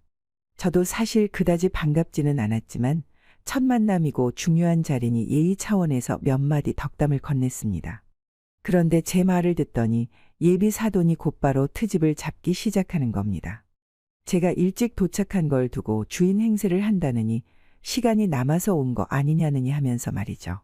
어떻게 예의를 갖춘 인사말에 그런 반응을 보일 수 있는지 이해가 되지 않았지만 저는 꼭 참고 넘길 수밖에 없었습니다. 그리고 그렇게 악몽 같은 상견례가 시작되었습니다. 사모님께서 정말 우아하시고 품격 있으시네요. 아드님이 어머님을 많이 닮으셨나 봐요. 그런 소리는 좀 이상하네요. 지훈이가 저를 닮았다니 무슨 근거로 그런 말씀을 하세요? 아, 저는 단순히 든든한 아드님을 두셔서 부럽다고 말씀드린 건데 혹시 기분 나쁘셨나요? 저는 제 딸이 저를 닮았다 하면 참 뿌듯하던데요. 좋게 봐주셔서 감사하긴 하지만 지훈이가 저를 닮은 건 전혀 아니죠. 생긴 것도 성격도 전부 아빠를 빼다 박았거든요. 어릴 때는 저를 닮은 구석이 너무 없어서 남편이 바깥에서 낳아온 아이 아니냐는 말까지 들었어요. 그런데 저를 닮았다니 아무리 빈말이라도 좀 신경 써서 말씀하시면 좋겠네요. 아, 엄마 왜 그렇게까지 말씀하세요? 그리고 아까부터 너무 날카로우신 것 같은데요. 혹시 긴장하셔서 그러세요? 엄마가 그런 의도로 하신 말씀이 아닌데 그렇게 말하면 오해만 커질 것 같아요. 안 그래도 엄마가 우리 결혼 쉽게 허락해 주신 게 아니라서 마음고생이 많으셨을 텐데요. 아유, 아니야. 마음고생이라니. 그래도 이렇게 상견례까지 오게 되었으니 이제는 걱정할 게 없지. 다시 한번 감사드려요, 사모님. 저희 집안이나 저희 딸이 기대에 못 미치셨을 수도 있는데 그래도 결혼을 허락해 주셔서요. 물론 제게는 세상에서 가장 귀한 아이지만요. 앞으로 조금만 더 예쁘게 봐주시면 딸아이도 분명 마음에 드실 거예요. 결혼을 허락하셨다니요? 제가 그런 말을 했던 적이 있었나요? 네? 그런데 지금 이렇게 상견례까지 진행한 게 허락하셨다는 뜻이 아닌가요? 글쎄요, 그건 결혼이 실제로 이루어져야 알 수 있는 일이겠죠. 사실 저는 우리 아들 성화에 못 이겨 상견례 자리에 나오긴 했지만 아직은 좀 더 지켜봐야 한다고 생각합니다. 솔직히 말씀드리면 유나 씨가 우리 집과 썩 어울리는 사람은 아니지 않나요? 어울리는 사람을 찾는 건 더 쉬웠을 텐데 왜 하필 우리 아들이었는지 잘 모르겠네요. 물론 저희는 며느리가 의사인지 아닌지는 별로 신경 쓰지 않아요. 그런데 세상 일반적으로는 의사 며느리가 큰 장점으로 여겨지지 않나요? 요즘 같은 경우 같은 의사끼리 결혼하는 게 더 낫지 않았을까 싶어요. 서로 일적으로도 도움되고 누구도 부족하다는 소리 안 들을 테니까요. 하지만 저희는 그런 직업적인 점을 별로 중요하게 생각하지 않는 편입니다. 결혼 후에도 자기 일을 우선시하면서 바쁘게 살겠다고 하면 저희와 맞지 않을 것 같네요. 아, 그렇군요. 아무래도 그렇겠죠. 남편분도 사업을 하셨고 아드님도 사업으로 큰 성공을 이루셨으니 며느리가 집안 살림에 충실한 사람이 더 적합하다고 생각하셨을 것 같아요. 그런데 요즘 그런 며느리를 찾기가 쉽지는 않을 겁니다. 집안이 좋은 딸들은 특히 더 내조하는 거리가 멀지 않나요? 제 주변에서도 들은 얘기가 있는데 요즘 젊은 사람들은 어른들의 간섭을 싫어하고 남편만 바라보며 사는 것도 꺼린다고 하더라고요. 심지어 내조를 바라며 결혼시켜도 자기 할 일에 더 몰두하며 사는 경우가 많다고 하던데요. 지금 그런 말씀하시는 저희가 대체 뭐로 보이시는 거죠? 집안 괜찮은 며느리를 들여도 내조는 기대할 수 없을 거라니 그 말씀이신가요? 아니요. 제 말은 요즘 젊은 사람들은 워낙 똑똑하고 능력 있어 결혼 후에도 잘 해낼 거라는 뜻입니다. 집안 수준을 따져가며 억지로 어울리지 않는 사람끼리 결혼시키기보다는 본인들끼리 마음이 맞아 행복하게 사는 게 더 좋지 않을까요? 제 생각엔 아드님도 저희 딸이 하는 일에 긍정적이고 지원하고 싶어 하는 것 같던데요. 그런 마음이라면 아이들끼리 문제는 없다고 봅니다. 게다가 살림이나 내조 같은 부분이 필요하다면 제가 돕겠습니다. 사실 제 딸도 어릴 때부터 공부만 해서 살림에는 서툴거든요. 그래서 결혼 후엔 가정주부를 두게 하려고 생각 중이었어요. 아니면 제가 직접 가서 챙겨줘도 되고요. 밥하고 살림하는 게 뭐 얼마나 큰일이라고 그런 것 때문에 의사 며느리를 반대하신다니 이해가 안 되네요. 내조라는 게 결국 남편을 믿어주고 지지해주는 거 아닌가요? 듣자 하니 아드님께서 사업의 능력이 뛰어나신 것 같던데 그런 분에게 내조가 그리 절실히 필요한 것 같지도 않네요. 듣다 보니 저희 아들이 내조 없이는 사업도 못한다는 것처럼 들리네요. 그래서 지금 제가 딸님을 반대하는 게 억지스럽다고 하시는 건가요? 참, 말씀을 참 잘하십니다. 제가 할 말을 잃게 만드시는군요. 그런데 제가 반대하는 이유가 단지 그것뿐일까요? 네? 그럼 또 다른 이유라도 있으신 건가요? 아니, 도대체 저희 딸이 뭐가 그렇게 마음에 안 드셨는지 이해가 안 되네요. 제가 제 딸이라서 그런 게 아니라 우리 유나는 정말 착하고 좋은 아이입니다. 어디 가서 욕먹을 일도 없고 이런 대우를 받을 아이도 아니거든요. 네, 저도 알고 있습니다. 따님이 참 착하고 훌륭한 분 같아요. 그래서 더욱더 어울리는 상대를 찾는 게 어떨까 싶네요. 정말 우리 아들과 따님이 어울린다고 생각하세요. 의사가 돈을 못 버는 것도 아니잖아요. 물론 얼마나 큰 부를 원하시는지는 모르겠지만 의사 정도면 대부분의 사람들에게는 부러움을 살 수준 아닐까요? 그런데 그런 대단한 따님이 왜 하필 우리 아들과 결혼하려고 하는지 저는 그게 이해가 안 되네요. 엄마, 왜 그러세요? 분명히 허락해 주시겠다고 하셨잖아요. 저 유나 정말 좋아해요. 유나랑 결혼하고 싶습니다. 어머니, 제가 더 노력해서 어머니 마음에 드는 아들이 될 테니 제발 허락해 주세요. 저랑 지훈 씨 서로 정말 많이 사랑합니다. 저희는 헤어질 수 없어요. 제발 허락해 주세요. 상견례까지 하자고 하기에 결국 아들의 못 이겨 결혼을 허락한 건가 했더니 그게 아니었던 건지 사돈이 저희 집안을 비웃으며 자꾸 딴지를 거는 겁니다. 처음에는 그저 우리 집안을 무시하고 수준이 맞지 않는다며 깔보는 건가 싶었어요. 하지만 점점 딸아이를 두고 이런저런 트집을 잡고 더 잘 어울리는 남편감을 찾아보라는 둥, 돈이 부족한 것도 아닌데 왜 자기 아들이어야 하냐는 둥 말도 안 되는 소리를 늘어놓더군요. 결국엔 우리 딸을 며느리로 받아들일 수 없다는 말을 빙빙 돌려가며 한 셈이었죠. 정말 이럴 거면 애초에 상견례는 왜 하자고 한 건지 이해할 수가 없었어요. 너무 화가 나서 심장이 터질 것 같은 기분이 들더라고요. 사실 저도 그렇고 우리 딸도 이 결혼에 큰 기대를 품고 있었거든요.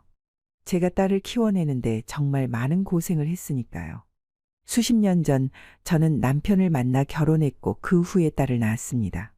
하지만 남편이라는 사람은 정말 믿을 수 없을 정도로 무책임한 사람이었어요. 가정을 책임져야 할 가장이면서도 매일 술 마시고 도박에 빠져 집 밖으로 나돌기 일쑤였죠. 연애할 때는 그렇게 잘 꾸미고 다니더니 결혼하고 나서야 진짜 모습을 드러냈던 거예요. 그때 제가 남편의 진짜 모습을 알았다면 절대 이런 선택을 하지 않았을 겁니다. 결혼 전에는 세상에서 가장 다정한 남편이 될 거라며 온갖 좋은 말로 나를 현혹하더니 결혼만 하면 이렇게 본색을 드러낼 줄 누가 알았겠어요. 지금 몇 시인 줄이나 알아?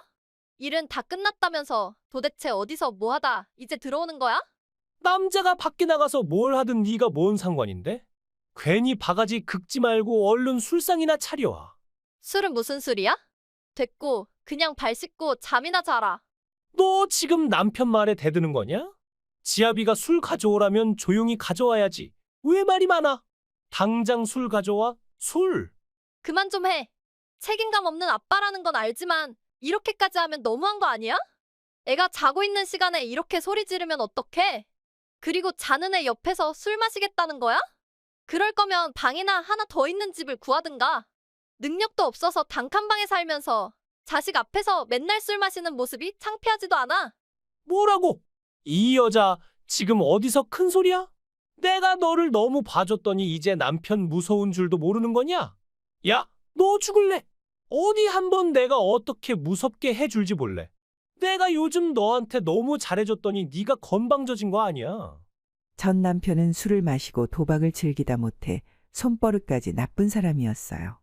결혼 후에 드러난 그의 본 모습은 자신밖에 모르는 이기적인 인간이라는 걸 그대로 보여줬죠. 처음에는 다정함 같은 건 바라지도 않았지만 그 정도로는 쉽게 정이 떨어지지 않을 거라고 생각했는지 기분이 나쁘기만 하면 폭력을 행사하고 소리를 지르며 가족들을 괴롭히곤 했습니다. 심지어 아이가 보는 앞에서도 물건을 집어던지고 욕설을 퍼붓는 행동은 일상처럼 반복되었죠. 그럴 때마다 저는 남편의 심기를 건드리지 않으려고 애쓰며 조심해야 했습니다. 동시에 폭력적인 남편으로부터 딸을 지켜야 한다는 책임감에 매 순간 긴장할 수밖에 없었죠. 결국 제 딸과 저 자신을 지키기 위해 그와의 이별을 결심하게 되었습니다. 그 당시 이혼은 여자로서 큰 낙인이 될 수 있는 일이었기에 결정을 내리기가 쉽지 않았습니다. 이혼녀로서의 세상의 차가운 시선을 감당할 자신도 없었고 남편 없이 혼자 아이를 먹여 살려야 한다는 현실은 막막하기만 했습니다. 그럼에도 불구하고 폭력적인 남편과의 결혼 생활을 더는 이어갈 수 없겠다는 확신이 들더군요. 특히 점점 말귀를 알아듣게 된 딸이 매일같이 욕설과 험담을 쏟아내는 아빠를 두려워하고 불안해하는 모습을 볼 때마다 마음이 찢어질 듯 아팠습니다. 그런 환경에서 아이를 키우는 건 제 자신도 용납할 수 없었고 딸을 위해서라도 이혼은 피할 수 없는 선택이었어요. 차라리 아이와 함께 추운 길바닥에서 굶어 죽는 한이 있더라도 남편과 헤어지는 것이 맞겠다는 결심 끝에 결국 이혼을 했습니다. 이후 저는 혼자서 아이를 키우며 새로운 삶을 시작하게 되었죠. 처음으로 홀로서기를 시작한 그 시절은 정말로 고되고 힘든 일의 연속이었습니다. 당시 여자가 할 수 있는 일은 많지 않았고 어린아이를 맡길 곳조차 마땅치 않았으니 이를 구해도 오래 버티기가 쉽지 않았거든요. 하지만 내 자식을 굶길 수는 없다는 생각에 저는 마음을 독하게 먹고 모든 어려움을 버티며 정말 악착같이 살아갔습니다. 자존심이나 부끄러움 같은 건 신경 쓸 겨를도 없었고 오직 내 아이만은 잘 키우겠다는 일념으로 앞만 보고 달렸어요. 그렇게 살다 보니 어느새 저도 억척스러운 사람이 되어 있더라고요. 나도 저 부잣집 사돈처럼 고상하고 품위 있게 살고 싶지 않은 게 아니었어요. 다만 먹고 살기 위해 어쩔 수 없이 자존심을 접고 납작 엎드리는 게 점점 익숙해진 거죠. 그런데 또 한편으로는 내 자식을 위해 그 정도 희생하는 게 대수인가 싶더라고요. 실제로도 저는 제 딸을 위해서라면 무엇이든 다 할 수 있었고 그렇게 살았습니다. 그 덕분에 제 딸은 고생 없이 학업에 전념할 수 있었고 결국 좋은 대학에 진학해 남들이 부러워할 만한 의사가 되었어요. 존경받는 직업을 가지고 사회에서 인정받으며 일하는 딸을 보며 저는 정말 뿌듯했죠. 그렇게 훌륭히 자란 딸을 보면 제 인생의 모든 고생이 보람으로 느껴졌고 딸은 저희 전부이자 자랑이었습니다. 그런데 어느 날 의사로서 바쁘게 지내던 딸이 만나고 있는 사람이 있다며 결혼하겠다고 말하는 겁니다. 차라리 아이와 함께 추운 길바닥에서 굶어 죽는 한이 있더라도 남편과 헤어지는 것이 맞겠다는 결심 끝에 결국 이혼을 했습니다. 이후 저는 혼자서 아이를 키우며 새로운 삶을 시작하게 되었죠. 처음으로 홀로 서기를 시작한 그 시절은 정말로 고되고 힘든 일의 연속이었습니다. 당시 여자가 할 수 있는 일은 많지 않았고 어린아이를 맡길 곳조차 마땅치 않았으니 일을 구해도 오래 버티기가 쉽지 않았거든요. 하지만 내 자식을 굶길 수는 없다는 생각에 저는 마음을 독하게 먹고 모든 어려움을 버티며 정말 악착같이 살아갔습니다. 자존심이나 부끄러움 같은 건 신경 쓸 겨를도 없었고 오직 내 아이만은 잘 키우겠다는 일념으로 앞만 보고 달렸어요. 그렇게 살다 보니 어느새 저도 억척스러운 사람이 되어 있더라고요. 나도 저 부잣집 사돈처럼 고상하고 품위 있게 살고 싶지 않은 게 아니었어요.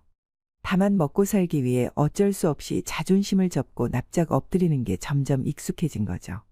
그런데 또 한편으로는 내 자식을 위해 그 정도 희생하는 게 대수인가 싶더라고요.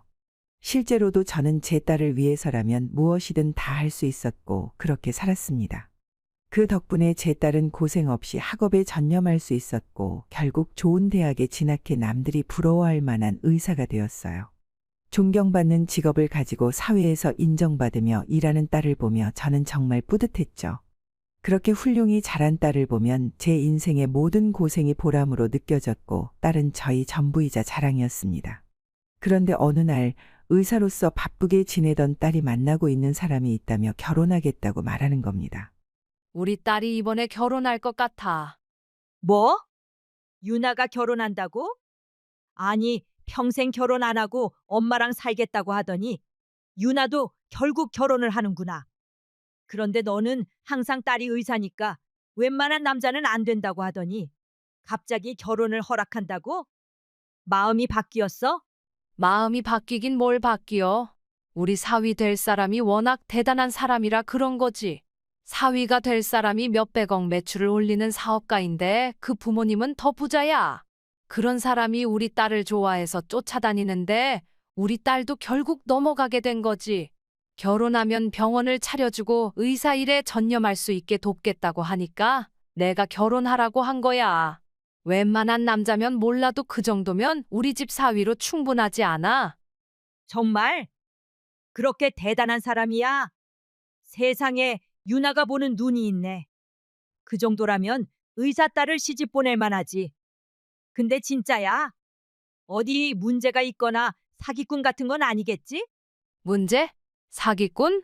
너 지금 무슨 말을 하고 있는 거야? 우리 사위는 신문에도 나오는 사람이야. 그런 사람이 무슨 문제가 있겠어? 괜히 말도 안 되는 소리 하지 말고 부러우면 그냥 부럽다고 해. 아무튼 우리 딸 결혼식에 다들 와서 밥이나 먹고 가. 호텔에서 결혼식을 한다니까 그런데 가본 적 없지? 내 덕분에 비싼 밥 먹고 가라고. 그렇게 딸의 결혼 소식을 자랑하며 기뻐했던 제가 갑작스러운 반대와 예비 사돈의 비웃음에 복잡한 심정이 들었습니다. 딸이 남자친구를 정말 사랑한다고 하니 마지못해 상견례에 참석했지만 예비 사돈의 무례한 태도에 화가 머리끝까지 치밀었어요. 아니, 그들이 얼마나 잘났다고 우리를 이렇게 무시하는지 정말 기가 막히더라고요. 그래도 딸을 위해 참아야겠다고 생각하며 화를 가라앉히려고 화장실로 향했습니다. 그런데 그 여편이가 무슨 생각인지 화장실까지 저를 따라왔더군요. 사돈, 여기서도 볼일 보세요. 제가 먼저 들어갈 테니 편히 쓰세요. 수준 낮은 저 때문에 불편하실까 봐요. 잠시만요. 저랑 얘기 좀 하실 수 있겠어요? 사돈, 정말 이 결혼을 하셔야겠어요. 네? 아니, 그 말을 하려고 저를 여기까지 따라오신 거예요. 상견례장에서 그렇게 무시했으면 됐지. 이제는 뒤에서 더 하실 말씀이라도 있으신가요? 목소리 낮추고 제 말을 들어보세요. 이건 모두 사돈과 따님을 위해 드리는 말입니다. 제발 따님을 살리고 싶으시면 지금 당장 파혼하세요. 이건 진심이에요. 지금 너무 심하신 거 아닙니까? 제가 웬만하면 참으려고 했는데 정말 너무 하시네요. 우리 딸이 그렇게 마음에 안 드세요? 우리가 알아서 물러나길 바라는 거라면 왜 이렇게까지 하시는 거죠? 아니면 파혼 안 하면 우리를 어떻게 하시겠다는 겁니까? 제 딸한테라도 손 떼면 그땐 저도 가만히 있지 않을 겁니다. 저도 따님을 위해 드리는 말씀입니다. 정말입니다. 제 진심이에요. 이제 와서 무슨 진심을 얘기하시는 겁니까? 지금 하시는 말씀은 저와 우리 딸을 위협하는 거잖아요. 당신이 얼마나 대단하고 부자인지는 모르겠지만 그런 이유로 사람을 무시하는 건 아닙니다. 제가 돈은 없어도 부끄럽게 산 적은 없고 제 딸을 부끄럽게 키운 적도 없습니다. 우리는 그렇게 무시당할 사람들이 아니에요. 그건 저도 압니다. 그래서 이러는 겁니다. 제가 사돈께서 얼마나 고생하며 따님을 키우셨는지 모르겠습니까? 그런 귀한 따님을 지키셔야 하지 않겠어요. 하지만 우리 아들과 결혼하면 따님에게 큰일이 날 겁니다. 그게 무슨 말씀이세요? 결혼하면 큰일 난다니요? 누가 들으면 아드님에게 무슨 문제가 있는 줄 알겠네요. 맞습니다. 저희 아들에게 문제가 있어요. 사실은 제 아들이 감정 조절이 안 되는 사람입니다. 겉으로는 멀쩡해 보이겠지만 실제로는 자기 뜻대로 모든 걸 해야만 직성이 풀리는 성격이에요. 사람을 지배하려 하고 목적을 이루기 위해서라면 수단과 방법을 가리지 않죠. 소시오패스라고 들어보셨나요? 제 아들이 바로 그런 사람입니다. 정말 황당하네요. 이제는 방식을 바꾸기로 한 건가요? 협박이 효과가 없으니 회유라도 해보려는 거예요. 겉보기엔 아드님이 멀쩡해 보이던데 대체 뭐가 그렇게 문제라는 거죠? 우리 딸 말로는 자기 아들은 남에게 화 한 번 못 내고 작은 생명도 해치지 못할 만큼 순한 사람이라던데 그런 아들이 성격에 문제가 있다는 얘기를 제가 믿으라는 건가요? 저를 이렇게 쉽게 속일 수 있을 거라고 생각하시나요? 아니에요. 저는 정말 거짓말을 하는 게 아닙니다. 겉으로 보기엔 그 아이가 사람 좋고 매너 있는 모습일 수 있어요. 하지만 진짜 성격은 그렇지 않다는 겁니다. 사돈도 아시겠지만 결혼 전에는 모든 사람이 자기 좋은 면만 보여주는 거잖아요. 처음부터 남편의 본 모습을 알 수 있었던 건 아니었겠죠. 저도 사돈께서 이혼하시게 된 사정을 다 알지는 못하지만 그때도 비슷한 일이 있지 않았을까요? 결혼을 하고 나면 진짜 모습이 드러나기 마련이니까요.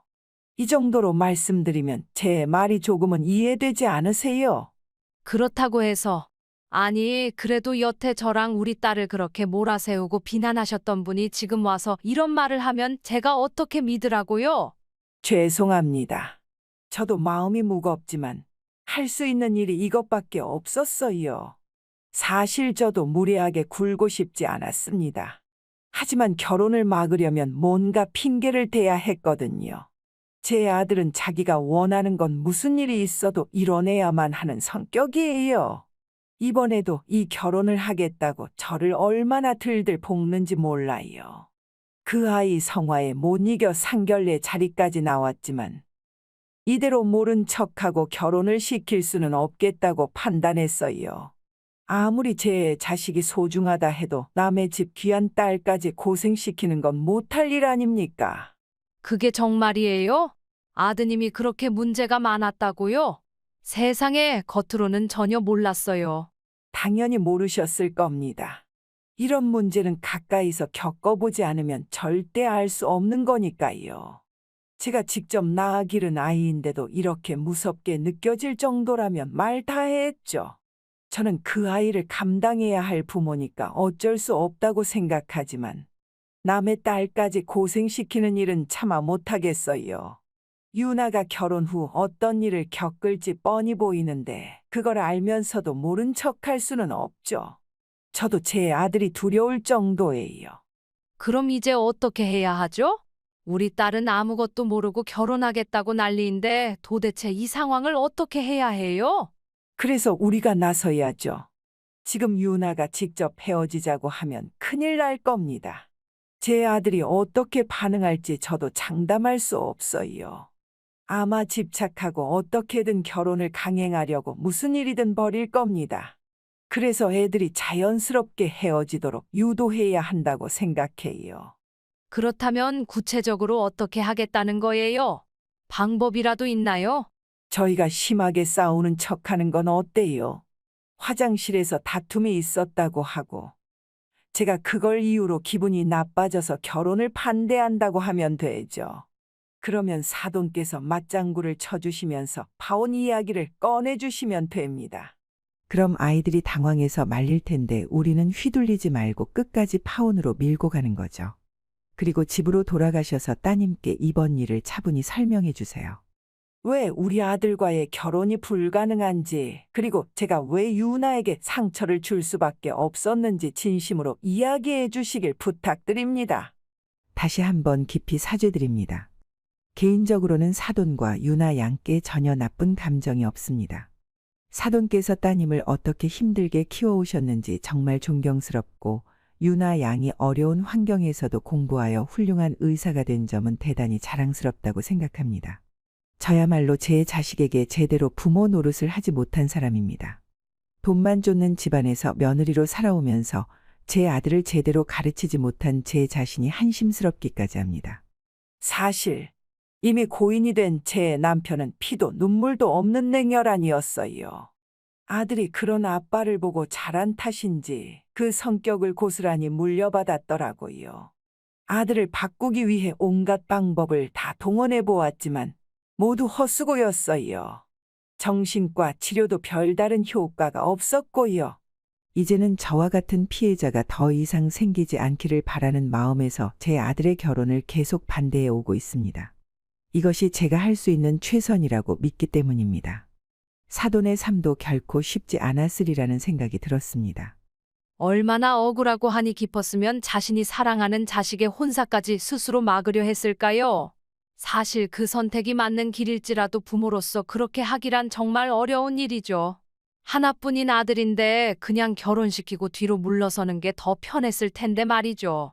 그 와중에 저희 딸이 피해를 입지 않도록 안전하게 이별할 방법을 먼저 제안하며 결혼 반대를 추진하겠다고 말씀해 주신 사부인의 배려에 정말 감사했고 동시에 죄송스러운 마음이 들었습니다. 결국 저희는 사돈의 의견에 따라 아이들 앞에서 연기를 하기로 결심했습니다. 유나야, 이제 가자. 여기 더 있을 필요가 없을 것 같다. 갑자기 왜 그러세요? 사람을 불러놓고 그냥 가시겠다니 그게 무슨 무례입니까? 무례라뇨? 무례를 저지른 쪽은 우리 쪽이 아니라 당신 쪽 아닌가요? 상견례를 하자고 불러놓고는 초면부터 불쾌하게 굴며 사람을 깔보는 태도를 보였으면서 도대체 무슨 낯으로 그런 말을 하십니까? 제가 거짓말을 한 것도 아니고 이 정도 말로 기분이 상하면 앞으로 어떻게 하시겠다는 건가요? 사돈께서 그동안 고생 많으셨다면서 이 정도는 감당하셔야 하는 것 아닙니까? 말 조심하세요. 제가 아무리 없이 살아도 사람이고 감정이 있습니다. 당신, 나와 내 딸에게 너무 무례한 거 아니에요? 도저히 이 결혼을 시킬 수 없겠습니다. 아무리 생각해봐도 당신 같은 사람에게 우리 딸을 보낼 수 없다는 결론에 이르렀습니다. 엄마, 지금 무슨 말씀이세요? 갑자기 왜 이러세요? 유나야, 정신 좀 차려. 아무리 사랑해도 이런 결혼은 있을 수 없어. 너도 알잖아. 우리가 이 집에서 어떻게 대우받았는지. 이런 무시를 당하면서까지 네가 이 결혼을 하고 싶다고? 네가 그렇다 쳐도 난 그럴 수 없다. 엄마가 너를 어떻게 키웠는데 이런 집에 시집 보내겠니? 됐어. 이 결혼은 없던 걸로 하자. 어머니, 왜 그러세요? 저희 결혼을 무효로 하자니요? 저희 보고 헤어지라는 뜻인가요? 전 그렇게 못합니다. 제가 유나를 얼마나 사랑하는지 어머니도 아시잖아요. 제발 저희 결혼을 축복해 주세요. 미안하지만 난 엄마로서 내 딸이 고생하는 건 도저히 못 봐. 네가 정말 내 딸을 사랑한다면 진정으로 그녀를 위해 무엇이 옳은지 스스로 알겠지. 자니가 좋은 사람이라는 건 알지만 우리 딸 인생을 담보로 걸 순 없어. 장모님, 정말 왜 그러시는 건가요? 제가 부족한 게 있다면 말씀해 주세요. 제가 고치겠습니다. 지훈아, 너도 좀 생각해봐라. 네가 뭐가 아쉬워서 이런 결혼을 고집하니? 사랑은 좋은데 현실을 외면할 수는 없잖아. 이 결혼 진지하게 다시 생각하길 바란다. 그럼 이만 결혼은 없던 걸로 하겠습니다. 앞으로도 우리 쪽에 어떤 식으로든 연락을 하거나 발목 잡는 일은 없기를 바랍니다. 엄마, 정말 이럴 거야? 진짜로 이렇게까지 해야 돼? 이제 그만하고 따라 나오지 못해? 너도 엄마 말을 안 듣겠다는 거야? 지훈 씨, 미안해요. 나중에 연락할게요. 유나야, 유나야. 그렇게 나는 혼란스러워하는 딸의 팔을 잡아 상결례장을 빠져나왔다. 딸은 갑작스러운 내 태도 변화에 충격을 받은 듯 나를 이해하지 못했다. 집으로 돌아와 모든 사정을 설명하자 딸도 처음에는 믿지 못했다. 엄마, 그럴 리가 없어요. 지훈 씨는 그런 사람이 아니에요. 정말 좋은 사람이에요. 하지만 내가 그에게 온 고소장들과 정신과 진료 기록을 보여주자 딸은 더 이상 부정하지 못했다. 의사인 딸은 그 기록이 의미하는 바를 누구보다 잘 알았을 것이다. 결국 그녀는 파혼을 받아들일 수밖에 없었다. 엄마, 결국 나를 위해서 그러셨던 거구나. 내가 싫어서가 아니라 나를 걱정해서 그렇게 하셨던 거였네. 맞다. 이제야 이해했구나. 나도 처음에는 그쪽 집이 왜 그랬는지 몰랐는데 이야기를 다 듣고 나니까 마음이 참 복잡했어. 그쪽 어머니가 얼마나 힘든 결정을 내리셨을지 생각하니 한편으론 이해가 되더라.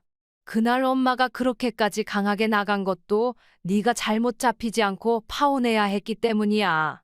네가 먼저 헤어지자고 하면 그 남자가 집착할 거라고 해서. 그래서 내가 엄마 핑계를 댔어. 엄마가 쓰러지셨다고 했더니 그 사람도 이해하는 것 같더라. 그렇구나. 다행이다. 그래도 그 정도 이해할 줄 아는 사람이라니. 네가 상처받거나 쫓겨다닐까 봐 걱정했는데 정말 잘 됐어. 정말 생각만 해도 아찔하다. 유나야. 엄마가 눈치채지 못하고 네가 그런 사람과 결혼했더라면 어떻게 됐을까? 상상조차 하기 싫다. 그 사람, 내 앞에서는 정말 완벽한 사람처럼 행동했는데 친엄마조차 아들을 두려워할 정도라니. 그 진짜 모습은 도대체 어땠던 걸까? 아휴, 이제 그 사람 생각은 하지도 말아라. 세상에 결혼할 사람 많다. 아니, 꼭 결혼을 해야 한다는 법도 없어. 네가 돈도 있고 능력도 있잖아. 왜 굳이 결혼에 목매니? 이번 일을 계기로 잘 벗어났다고 생각하고 사부인께도 감사하는 마음을 가지자. 그렇게 저는 사부인의 뛰어난 판단 덕분에 딸을 무사히 구해낼 수 있었습니다. 만약 아무것도 모르고 딸을 그런 사람과 결혼시켰다면 저도 딸도 어떤 일을 겪게 되었을지 상상만으로도 끔찍합니다. 그러면서도 그런 아들을 홀로 감당해야 했던 사부인이 몹시 안쓰러웠습니다. 얼마 지나지 않아 그 집 소식을 전해 들었는데 결국 사부인이 아들을 자기 손으로 정신병원에 보냈다고 하더군요. 파혼당한 이유를 전부 엄마 탓으로 돌리며 발악을 했는지 집에서 난동을 부렸다더라. 결국 경찰까지 출동했고 예전에 정신과 치료를 받은 이력 때문에 강제로 입원 치료를 받게 됐다고 하더라. 그 이야기를 듣고 저는 복잡한 마음이 들었습니다. 부모가 스스로 자식을 병원에 보내는 고통을 감히 상상할 수는 없지만 그것이 모두를 위해 최선의 선택이었다고 믿습니다. 적어도 이제는 더 이상 다른 이들에게 상처를 주는 일이 없을 테니 다행입니다. 이번 일을 통해 부와 성공이 행복을 보장하지 않는다는 것을 다시금 깨달았습니다. 진정한 행복은 마음의 평화와 사랑하는 이들과의 관계에서 비롯된다는 것을요. 다행히 딸은 이별을 성숙하게 받아들이며 새로운 시작을 준비하고 있습니다. 앞으로는 그녀를 진심으로 아껴줄 사람을 만나길 바라며 부모로서 저는 늘 곁에서 함께할 것입니다. 감사합니다.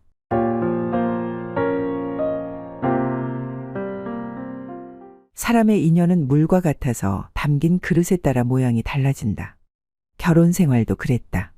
사랑으로 시작된 관계가 시간이 흐르면서 익숙함에 갇히기도 하고 때로는 그 익숙함이 가장 큰 위안이 되기도 한다. 우리 부부의 관계도 그랬다. 큰 풍파 없이 함께했던 시간이 흘러 어느덧 결혼 1주년을 맞이했다. 그날은 제게 가장 빛나야 할 날이었습니다. 남편과 함께 준비한 특별한 저녁을 기대하며 저는 소중히 고른 선물을 들고 집으로 향했습니다. 남편에게 전화를 걸었지만 그는 받지 않았습니다. 아마도 식당으로 가고 있겠지. 제가 예약한 곳을 미리 알려주었으니 바쁜 일정 속에서도 약속을 지키려 애쓰는 그의 모습이 떠올라 절로 미소가 지어졌습니다. 제가 식당에 들어섰을 때 가장 먼저 눈에 들어온 건 창가에 앉아있는 남편의 모습이었어요. 그는 깊은 생각에 잠긴 듯 창밖을 응시하고 있었습니다. 제가 들어오는 걸 전혀 알아채지 못한 채 말이죠. 살며시 다가가 여보 나왔어 라고 말을 걸었지만 그의 대답은 어딘가 어색하고 무심하게 들렸어요. 아, 왔구나. 뭔가 이상하다는 생각이 들었어요. 그의 표정은 평소와 달랐고 제가 정성스럽게 준비한 특별한 날을 맞아 멋지게 차려입으라고 했는데 그의 옷차림은 마치 막 퇴근한 사람 같았죠. 그래도 저는 스스로를 다독이며 이렇게 생각했어요. 뭐 어때, 그냥 피곤해서 그런 거겠지. 오늘도 많이 바빴나 봐. 라고 물었지만 돌아온 대답은 짧고 무심한 그렇지. 라는 말뿐이었어요. 평소라면 하루가 어땠는지, 힘든 일은 없었는지 다정하게 물어보던 남편이 오늘따라 유난히 말이 없었습니다. 그의 표정은 점점 더 심각해졌고 마침내 입술을 떼며 말했어요. 우리 이혼하자. 순간 모든 것이 멈춘 듯한 기분이 들었습니다. 그의 말이 귀에 울리는 것 같으면서도 도저히 믿기지 않았어요. 심장이 한순간 멈춘 듯 숨조차 쉬기 어려웠습니다. 저는 간신히 떨리는 목소리로 물었어요. 뭐라고? 우리 이혼하자고. 순간 세상이 무너지는 소리가 들리는 것 같았습니다. 테이블 위에 놓인 와인잔이 흔들리는 듯했고 식당 안에 모든 소음이 멀어지면서 나와 그만 남겨진 것 같았어요. 그의 말이 믿기지 않아 눈앞이 흐릿해지는 것 같았습니다. 눈앞에 있는 사람은 제가 알던 남편이 아니었어요. 제가 믿고 의지했던, 함께 미래를 꿈꾸던 그 사람이 그런 말을 할 수 있을 리 없었으니까요. 왜? 갑자기? 우리가 이혼이라니. 무슨 일이 있었어? 내가 뭘 잘못했어? 그런 거 아니야. 그냥 더 이상 이렇게 살 수 없을 것 같아. 말 한마디 한마디가 제 가슴을 후벼 파는 것 같았어요. 어떻게 이런 일이 일어날 수 있을까? 그동안에 행복했던 기억들이 주마등처럼 스쳐갔고 머릿속은 온갖 생각으로 뒤엉켰습니다. 남편이 그런 말을 할 사람이라고는 상상할 수 없었네요. 대학생 때 처음 만난 사람이고 그 만남은 제 인생에서 특별한 전환점이 되었잖아요. 가난한 가정에서 자랐지만 학업 성적이 뛰어났기 때문에 전액 장학금을 받고 대학에 진학할 수 있었어요. 그러나 대학 생활은 생각했던 것만큼 쉽지 않더라고요. 학업 자체도 버거웠는데 생활비를 벌기 위해 학교 근처 식당에서 아르바이트까지 해야 했으니까요. 매일 밤 늦게까지 공부하며 체력이 고갈되어 코피가 자주 터졌네요. 학업뿐만 아니라 행정고시 준비까지 병행해야 했기 때문에 하루하루가 더욱 바쁘고 힘들었겠죠. 식당에서 일하는 동안 사장님은 제 건강을 걱정하며 항상 식사를 먼저 챙겨주곤 했어요. 일이 그렇게 바쁜 것도 아닌데 간식이 참 자주 들어왔네요. 덕분에 아르바이트를 하면서도 체중이 5kg이나 늘어나 위기감을 느끼게 되었어요. 간식을 거절해 보려고 했지만 사장님은 공부하는 사람은 살집이 있어야 버틴다며 제 말을 가볍게 넘겼죠. 아르바이트를 하면서도 느낀 건 사장님의 따뜻한 배려였어요. 다른 직원들과 똑같이 챙겨주는 줄 알았는데 어딘가 나만 조금 더 신경 쓰는 듯한 느낌이 들더라고요. 알고 보니 나이 차이도 크지 않고 젊은 나이에 가게를 운영하는 모습이 꽤 멋지게 느껴졌잖아요. 결국 간식을 거절하려던 나의 마음은 이내 누그러졌고 사장님의 말은 오래도록 기억에 남았어요. 제 모습을 있는 그대로 받아들여 줄 아는 사람이 중요하다는 말은 단순한 조언 이상으로 마음에 와닿았네요. 주 5일 근무를 하고 있던 나에게 사장님은 별안간 하루 쉬자는 제안을 하셨다. 처음엔 웃으며 넘겼지만 며칠 뒤 예상치 못한 일이 벌어졌네요. 아침에 집 밖으로 나섰는데 도로 앞에 멋진 차 한 대가 서 있었고 그 옆에 사장님이 서 계신 거예요. 그날따라 사장님은 평소보다 더 깔끔하고 세련된 모습이었잖아요. 그 풍경이 너무 낯설어서 한동안 멍하니 서 있었던 것 같아요. 심장이 갑자기 뛰기 시작했고 어떻게 해야 할지 몰라 당황스럽더라고요. 그런데 사장님이 조수석 문을 열며 한마디 하셨죠. 이러다 사람들이 우리가 데이트하는 줄 알겠네요. 그럼요. 이렇게까지 준비한 걸 보면 데이트 아닌가요? 아니면 저를 어디 면접 보러 데려가는 건가요? 저는 여전히 혼란스러웠지만 결국 사장님의 요청을 거절할 수 없어 따라 나섰어요. 하루만 시간을 내달라는 간절한 부탁을 듣고서는 거절하기 힘들었거든요. 그렇게 저는 제 인생에서 가장 특별했던 하루를 보냈습니다. 멋진 경치가 보이는 레스토랑에서 식사를 하고 차를 마시며 여유를 즐기고 함께 산책을 했어요. 평범한 활동일 뿐이었지만 그 시간이 정말 소중하게 느껴졌습니다. 문득 마음 한구석에서 두려움이 밀려왔어요. 사장님께 감사 인사를 전하며 처음으로 이렇게 여유를 즐기는 하루가 너무 좋아서 오히려 겁이 난다고 솔직히 말했어요. 지금까지는 그저 앞만 보고 달려오기만 했던 저 자신이 떠오르더라고요. 사장님은 잠시 저를 바라보더니 조용히 말했어요. 우리 한번 만나볼래요? 둘 다 인생을 열심히 살아온 사람들이니까 서로를 더 잘 이해할 수 있을 것 같아요. 저는 웃으며 사장님 같은 분이 왜 저 같은 사람을 만나겠냐고 했지만 사장님은 모든 걸 스스로 이뤘다고 말했어요. 가족의 도움 없이 혼자 여기까지 왔다며 그런 경험이 오히려 자신을 더 단단하게 만들었다고 했죠. 처음엔 정말 혼란스러웠어요.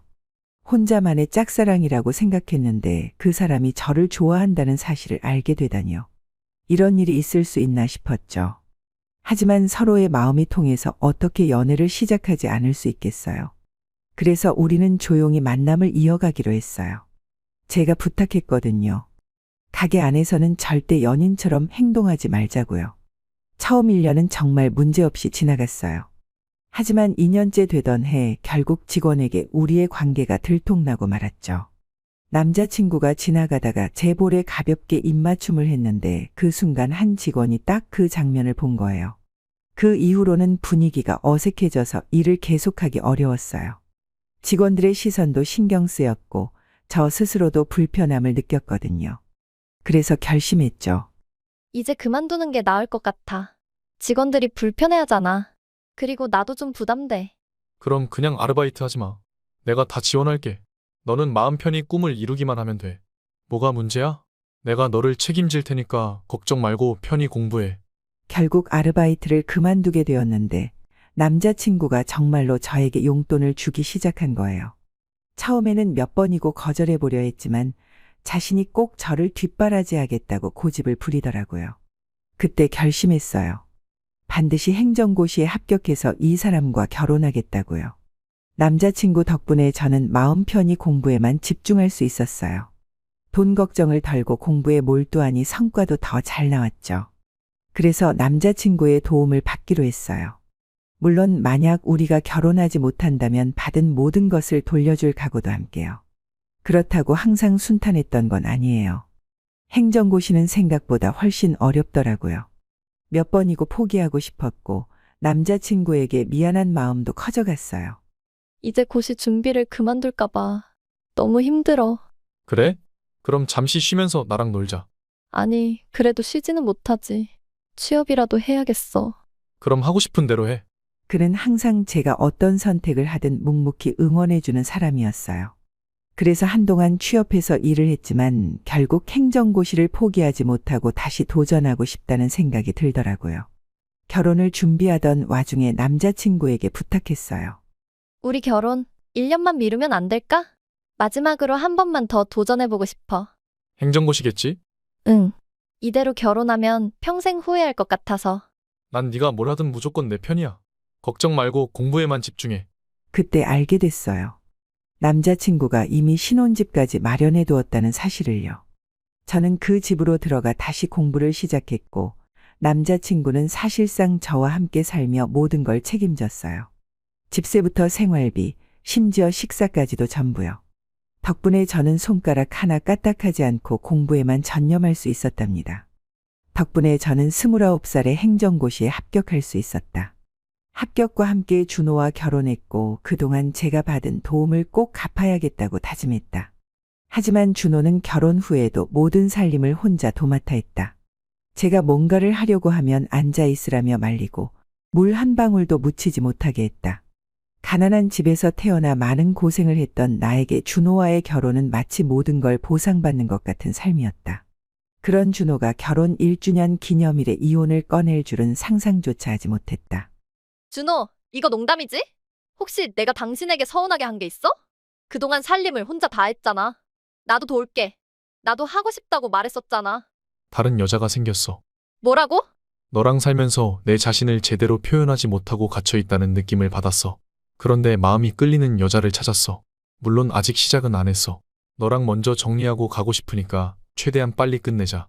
준호, 나도 당신을 위해 정말 많은 걸 했다고 생각하는데 가게랑 집만 왔다 갔다 하던 사람이 대체 어디서 그런 여자를 만났다는 거야? 만나려고 하면 다 만나게 돼. 이건 정말 진심이야? 아니면 무슨 특별한 이벤트라도 준비한 거야? 그러니까 가능한 한 협의로 진행했으면 좋겠어. 나도 변호사를 고용할 거니까 너도 준비해. 뭐라고? 내가 잘못한 사람이니까. 내가 가진 재산은 모두 혜진한테 줄게. 말이 안 나오더라고요. 준호는 그 말을 끝으로 식당을 나갔고 저는 멍하니 앉아 눈물만 흘렸어요. 준호와 함께했던 시간들이 마치 주마등처럼 스쳐 지나갔고 이 모든 게 믿기지 않았어요. 그 길로 친정집으로 갔어요. 준호가 이혼을 요구했다는 말을 들은 엄마는 너무 놀라 말을 잇지 못하셨어요. 어떻게 준호가 우리한테 이런 일을 할 수 있니? 그 천사 같던 사람이. 엄마, 나도 믿기지가 않아.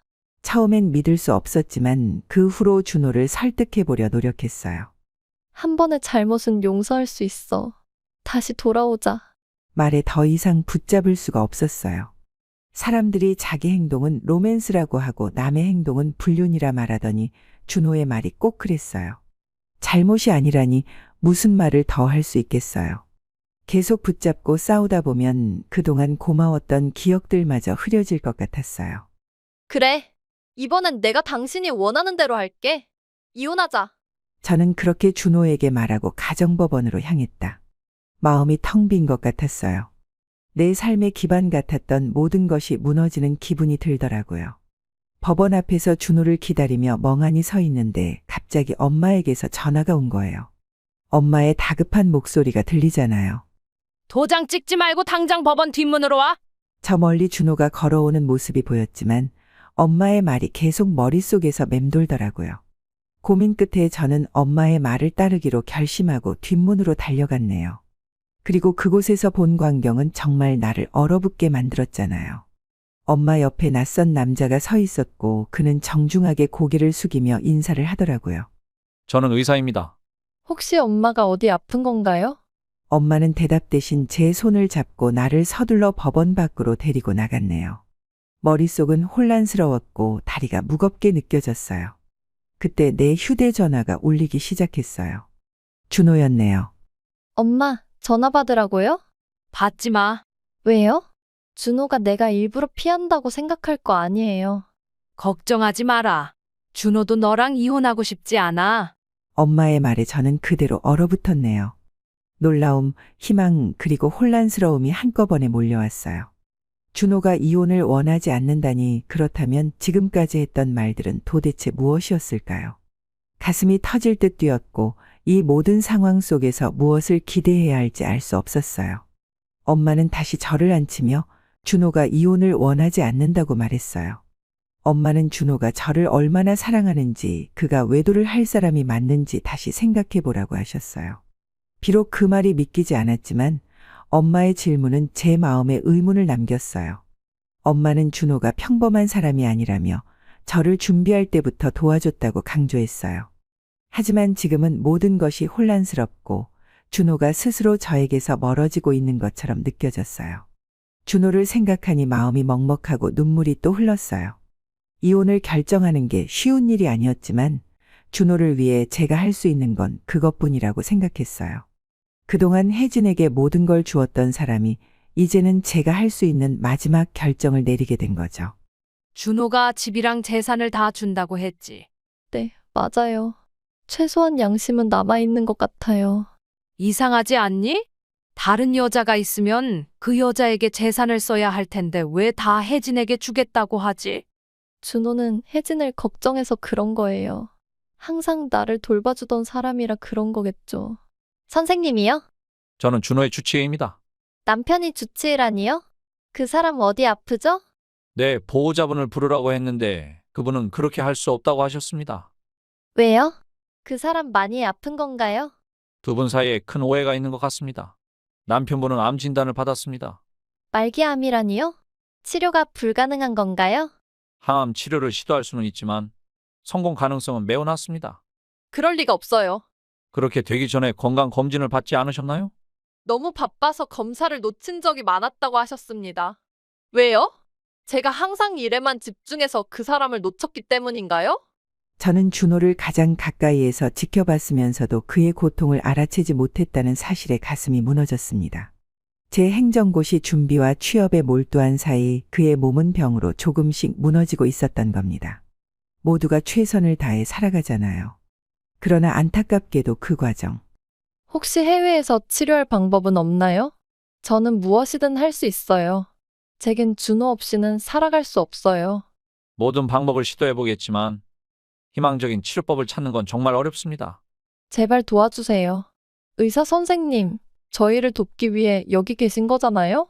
준호 씨는 치료를 전혀 받지 않겠다고 하셨어요. 뭐라고요? 그는 아무도 귀찮게 하고 싶지 않다며 고향에서 조용히 살다가 떠나고 싶다고 했다고요. 그동안 준호가 힘들어 보였던 순간들이 떠올랐어요. 평소보다 자주 피곤해하고 체중이 줄어든 모습도 있었는데 저는 그저 일이 바빠서 그렇다고만 생각했죠. 저의 무관심과 몰두했던 삶이 그의 아픔을 놓치게 만들었다는 생각에 가슴이 찢어질 듯 아팠습니다. 결국 참을 수 없는 감정이 터져나왔고 저는 준호에게 다가가 떨리는 목소리로 물었습니다. 당신이 암에 걸렸다고요? 왜 이제야 말하는 거예요? 왜 나한테 이런 중요한 걸 숨겼어요? 왜 나한테 말하지 않았어요? 나한테 말했어야 했잖아요. 당신 혼자 얼마나 힘들었을지 상상도 못했어. 그가 나에게 이런 일을 할 수 있다는 게 믿기지 않았어요. 그가 말하길 이혼 후 우리는 서로 다른 사람이라며 그러면서도 내게 모든 것을 주겠다고 했죠. 하지만 저는 그걸 받아들일 수 없었어요. 우리가 함께한 시간, 기억들은 그가 다른 사람과 가게 되면서 모두 변해버렸죠. 그가 이혼을 원하지 않는다고 말하지만 사실 이미 결정을 내린 것 같았어요. 저도 결국 책임을 져야 한다는 걸 알았고 이제는 그가 정말로 힘들어 보였어요. 준호가 다가와 나를 안으려 했습니다. 그러나 그가 너무 미워서 저는 그를 밀쳐냈습니다. 당신 정말 정신이 있는 거야? 그렇게 아프면 말이라도 했어야지. 나만 빼놓고 혼자서 모든 걸 견디려고? 나 당신 아내야. 딸도 아니고 의지할 수 있는 존재가 나였어야지. 내가 그렇게 어리석고 믿음직하지 않은 아내였던 거야? 미안해. 나에게 살 날이 1년밖에 남지 않았대. 그런데 어떻게 당신에게 그런 말을 할 수 있을까? 당신이 이 사실을 알고 어떻게 살 거라고? 차라리 나쁜 사람이 되어 당신을 떠나는 게 나을 거라 생각했어. 그렇게라도 내가 떠나면 당신이 나를 미워하는 힘으로라도 살아갈 수 있을 테니까. 그런데 내가 아픈 상태로 떠난다면 당신은 어떻게 견딜 거야? 내가 당신만 생각했어.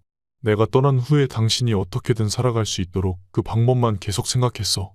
만약 그렇게 속이고 떠났다면 난 진짜 당신을 용서할 수 없었을 거야. 미안해. 당신이 왜 미안해? 내가 더 챙겼어야 했는데 늘 당신에게만 받기만 했지. 그래서 당신을 챙기는 법을 몰랐어. 내가 멋대로 살아온 게 너무 익숙해서. 당신도 많이 바빴잖아.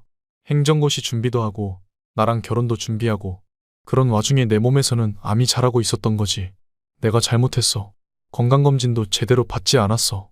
여보, 나한테 기회를 줘. 기회라니? 당신과 더 오래 함께 살 수 있는 기회. 여보, 나도 모르겠어.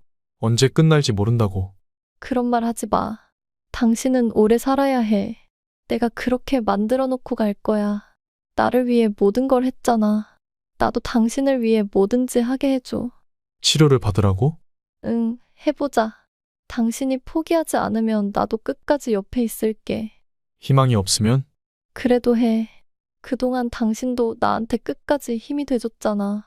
남편을 생각하니 가슴이 먹먹해졌어요. 차갑고 여위어진 손을 보며 걱정이 밀려왔습니다. 저는 그의 손을 꽉 잡고 놓지 않으려 했어요. 그 순간 아무리 힘들어도 모든 것이 변해야 한다는 걸 알았어요. 여보, 나는 그저 당신 곁에 있고 싶어요. 내가 겪고 있는 일들로 당신의 삶이 흔들리지 않으면 그것만으로도 나는 만족해요. 너는 이 고통을 다 알 수 없겠지만 나는 여전히 살아서 너와 함께 남은 시간을 나누고 싶어. 시간이 얼마 남지 않았다는 걸 알지만 그 짧은 시간이라도 너와 함께 있고 싶어. 나는 항상 너의 곁에 있을 거야. 어떤 일이 있어도 너를 떠나지 않을 거야. 나도 그렇게 살고 싶어. 그 목표를 이루지 못해도 괜찮아. 나는 너의 옆에 있으면 그걸로 충분해. 둘 중 하나라면 옆에 있는 게 더 중요해. 나는 약하지 않아. 나는 너의 아내야. 무엇이든 할 수 있어. 그러니까 나에게 의지해. 알았어. 내가 너의 곁에 있을게. 그럼 치료는? 응, 치료받을게.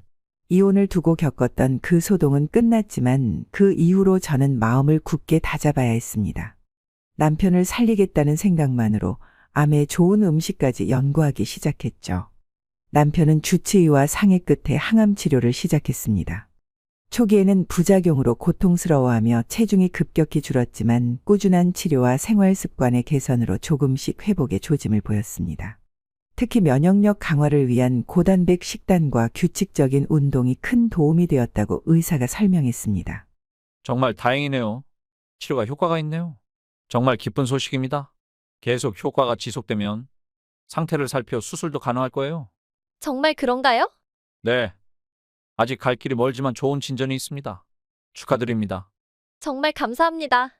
남편은 믿기지 않는 듯 멍하니 나를 바라보았습니다. 여보, 왜 그래? 당신과 이혼했으면 어떻게 했을까? 당신 말 듣길 정말 잘했어. 사실 나도 당신과 오래오래 살고 싶었거든. 여보, 그러니까 절대 포기하면 안 돼. 물론 치료가 얼마나 효과가 있을지는 알 수 없지만 후회하지 않도록 최선을 다해보자. 응, 네가 옆에 있으니까 뭘 해도 할 수 있을 것 같아. 고마워, 여보. 그날 저녁 집에 친정 식구들까지 모여서 작은 파티를 열었습니다. 치료가 효과가 있다고 하네요. 우리 사위 정말 대단하다. 정말 대단해. 엄마 딸은 왜 안 대단해? 너도 대단하지만 아픈 사람보다 대단할까? 하여튼 엄마는 예전부터 나보단 이 사람 편이었어. 우리 사위가 우리 딸을 위해 해준 걸 생각하면 내가 뭐든지 다 줄 수 있지. 그날 그와 함께한 모든 순간을 떠올리며 가슴이 답답해졌습니다. 그가 외도했다고 말하고 이혼하자고 했을 때 그의 눈빛에서 두려움과 혼란을 느낄 수 있었어요. 그는 그렇게 말했지만 마음속에서는 저를 놓을 수 없었을 거예요. 그걸 느낄 수 있었죠.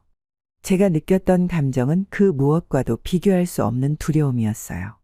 병원에서 연락을 받았을 때 사실을 알리기 전까지 그저 아무 일도 없기를 바랐습니다. 그런데 그 후 병원에서 결과를 듣고 저는 어떻게 해야 할지 알 수 없었어요. 병원 문 앞에서 기다리며 아무 말도 할 수 없었던 순간이었죠. 집에 돌아왔을 때 그는 저에게 왜 병원에서 무슨 일이 있었는지 묻고 저는 그저 아무 말도 하지 않았어요. 속으로 그의 고통을 짊어지고 싶지 않았고 그에게 너무 큰 부담을 주고 싶지 않았습니다. 하지만 그 순간 그를 놓칠 수 없다는 걸 깨달았죠. 이제 생각해보니 그동안 그에게 말하지 않았던 것들이 그를 더 힘들게 만든 건 아닌지 후회가 남네요. 그가 더 이상 아프지 않기를 바라면서 저는 그가 다시 일상으로 돌아올 수 있도록 최선을 다할 수밖에 없겠군요. 지금 저는 남편과 점점 더 서로를 이해하고 사랑하게 되었습니다. 함께 지내면서 우리의 관계는 점점 더 깊어지고 더욱 견고해졌어요. 모든 시련이 우리를 더욱 가까이 만들었고 사랑이 더욱 강해졌죠. 남편은 어려운 시간을 겪었지만 언제나 제 곁에서 저를 지지하고 사랑해 주었어요. 그가 제 곁에 있다는 것만으로도 저는 정말 행복하답니다. 비록 삶이 항상 쉽지 않지만 저는 언제나 그가 있기에 큰 힘을 얻어요. 그리고 어느 날 저는 제 미래에 대해 깊이 생각하면서 제가 계속 학업을 이어가고 싶다는 결정을 내렸어요.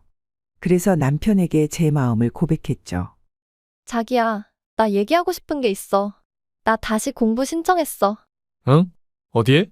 우리가 공기 좋은 시골로 이사해서 살자고. 그럼 병원은 어떻게 할 거야? 병원도 알아봤어.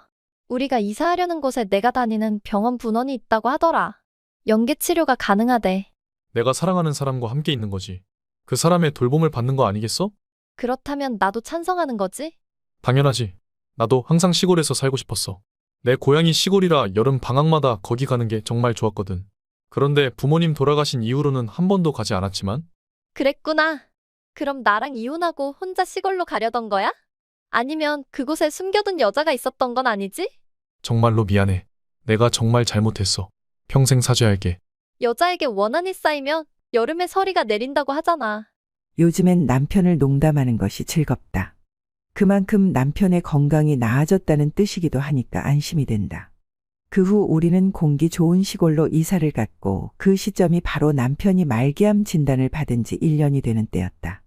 의사는 남편의 생존 가능성이 높지 않다고 경고했지만 꾸준한 항암 치료와 면역요법 덕분에 상태가 조금씩 안정되었습니다. 예상했던 1년이라는 시간을 넘어 2년째에도 암세포의 성장이 억제되고 있다는 소식을 듣자 저희는 기쁨과 감격을 감추지 못했습니다.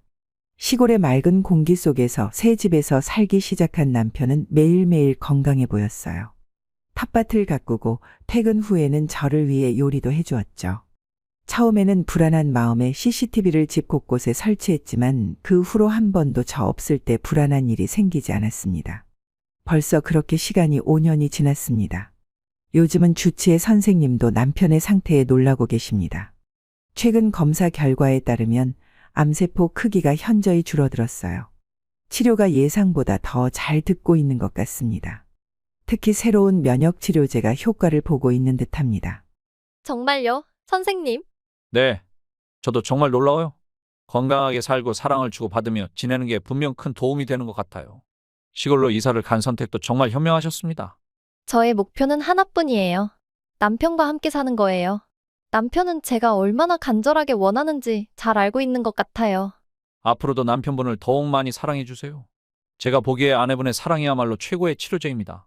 정말 다행이에요. 사랑을 주는 것이라면 저는 얼마든지 줄 수 있어요. 사실 남편이 저에게 준 것에 비하면 이렇게 하는 일은 결코 어려운 일이 아니죠. 보호자가 더 힘들어하는 경우도 많습니다.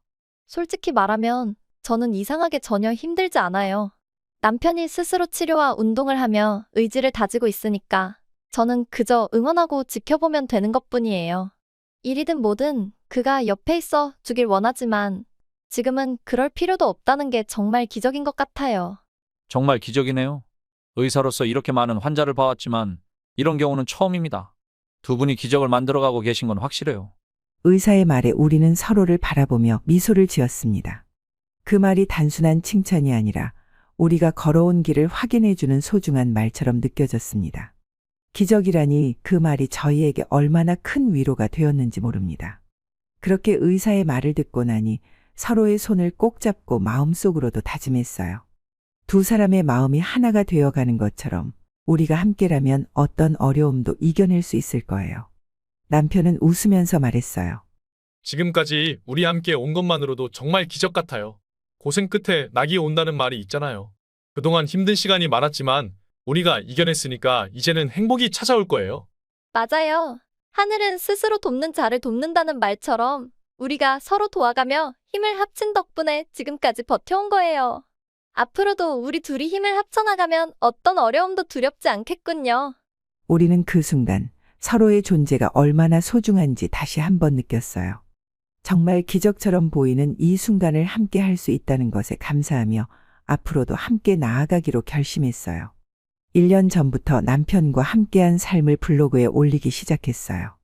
덕분에 비슷한 상황에 처한 사람들이 얼마나 많은지 알게 되었고 남편이 1년 시한부 판정을 받았지만 지금도 이렇게 살아있는 사실이 많은 사람들에게 희망을 주는 것 같아서 너무 감사했죠. 요즘은 남편과 함께 블로그에 달린 댓글들을 읽으며 작은 기쁨을 느껴요. 여보, 이분들이 당신을 보며 희망을 찾고 있대. 정말 신기하네. 나는 단지 당신을 위해서 살겠다고 결심했을 뿐인데 그게 누군가에게 희망이 되다니. 맞아. 나도 정말 신기해. 우리가 서로 의지하고 사랑하면서 견뎌왔는데 그게 다른 사람들에게도 도움이 되는 것 같아. 앞으로도 계속 블로그에 글 남겨야겠다. 어? 이 댓글 봤어? 유기농 채소 팔지 않냐고 물어보시네? 장사할 기운이 여전히 있구나. 역시 돈벌이 욕심이? 그게 아니야. 그게 아니라니 더 많이 심어서 돈 벌려고 한 거 아니야? 그게 아니라 나누려고. 우리끼리 다 먹기엔 좀 많아서. 어머, 당신도 철이 들었네.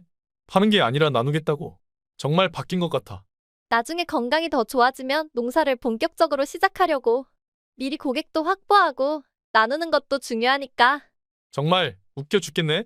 처음에는 미래에 대해 생각할 여유도 없었지만 이제는 남편이 가끔씩 미래에 대한 이야기를 꺼낼 때가 있어요. 물론 그 미래가 어떻게 될지는 모르지만 그래도 함께 이야기를 나눌 수 있다는 것만으로도 큰 위로가 됩니다. 시간은 우리가 손에 쥘 수 있는 것이 아니죠. 누가 언제 세상을 떠날지 알 수 없는 게 인생입니다. 중요한 건 남은 시간이 얼마냐가 아니라 그 시간을 어떻게 보내느냐죠. 지금 저는 더 이상 불안하지 않아요. 남편이 제 곁에 있고 제가 남편의 곁에 있다는 사실만으로 감사하며 매일을 소중히 살고 있답니다. 앞으로의 일은 알 수 없지만 함께 걷고 있다는 그 자체만으로도 큰 의미가 있죠. 우리의 사랑과 함께하는 시간이 그 무엇보다 소중하며 그 속에서 우리는 점점 더 강해지고 있네요. 예측할 수 없지만 지금 이 순간을 함께 살고 있다는 것만으로도 행복하고 그것이 진정 중요한 가치임을 깊이 느끼고 있어요.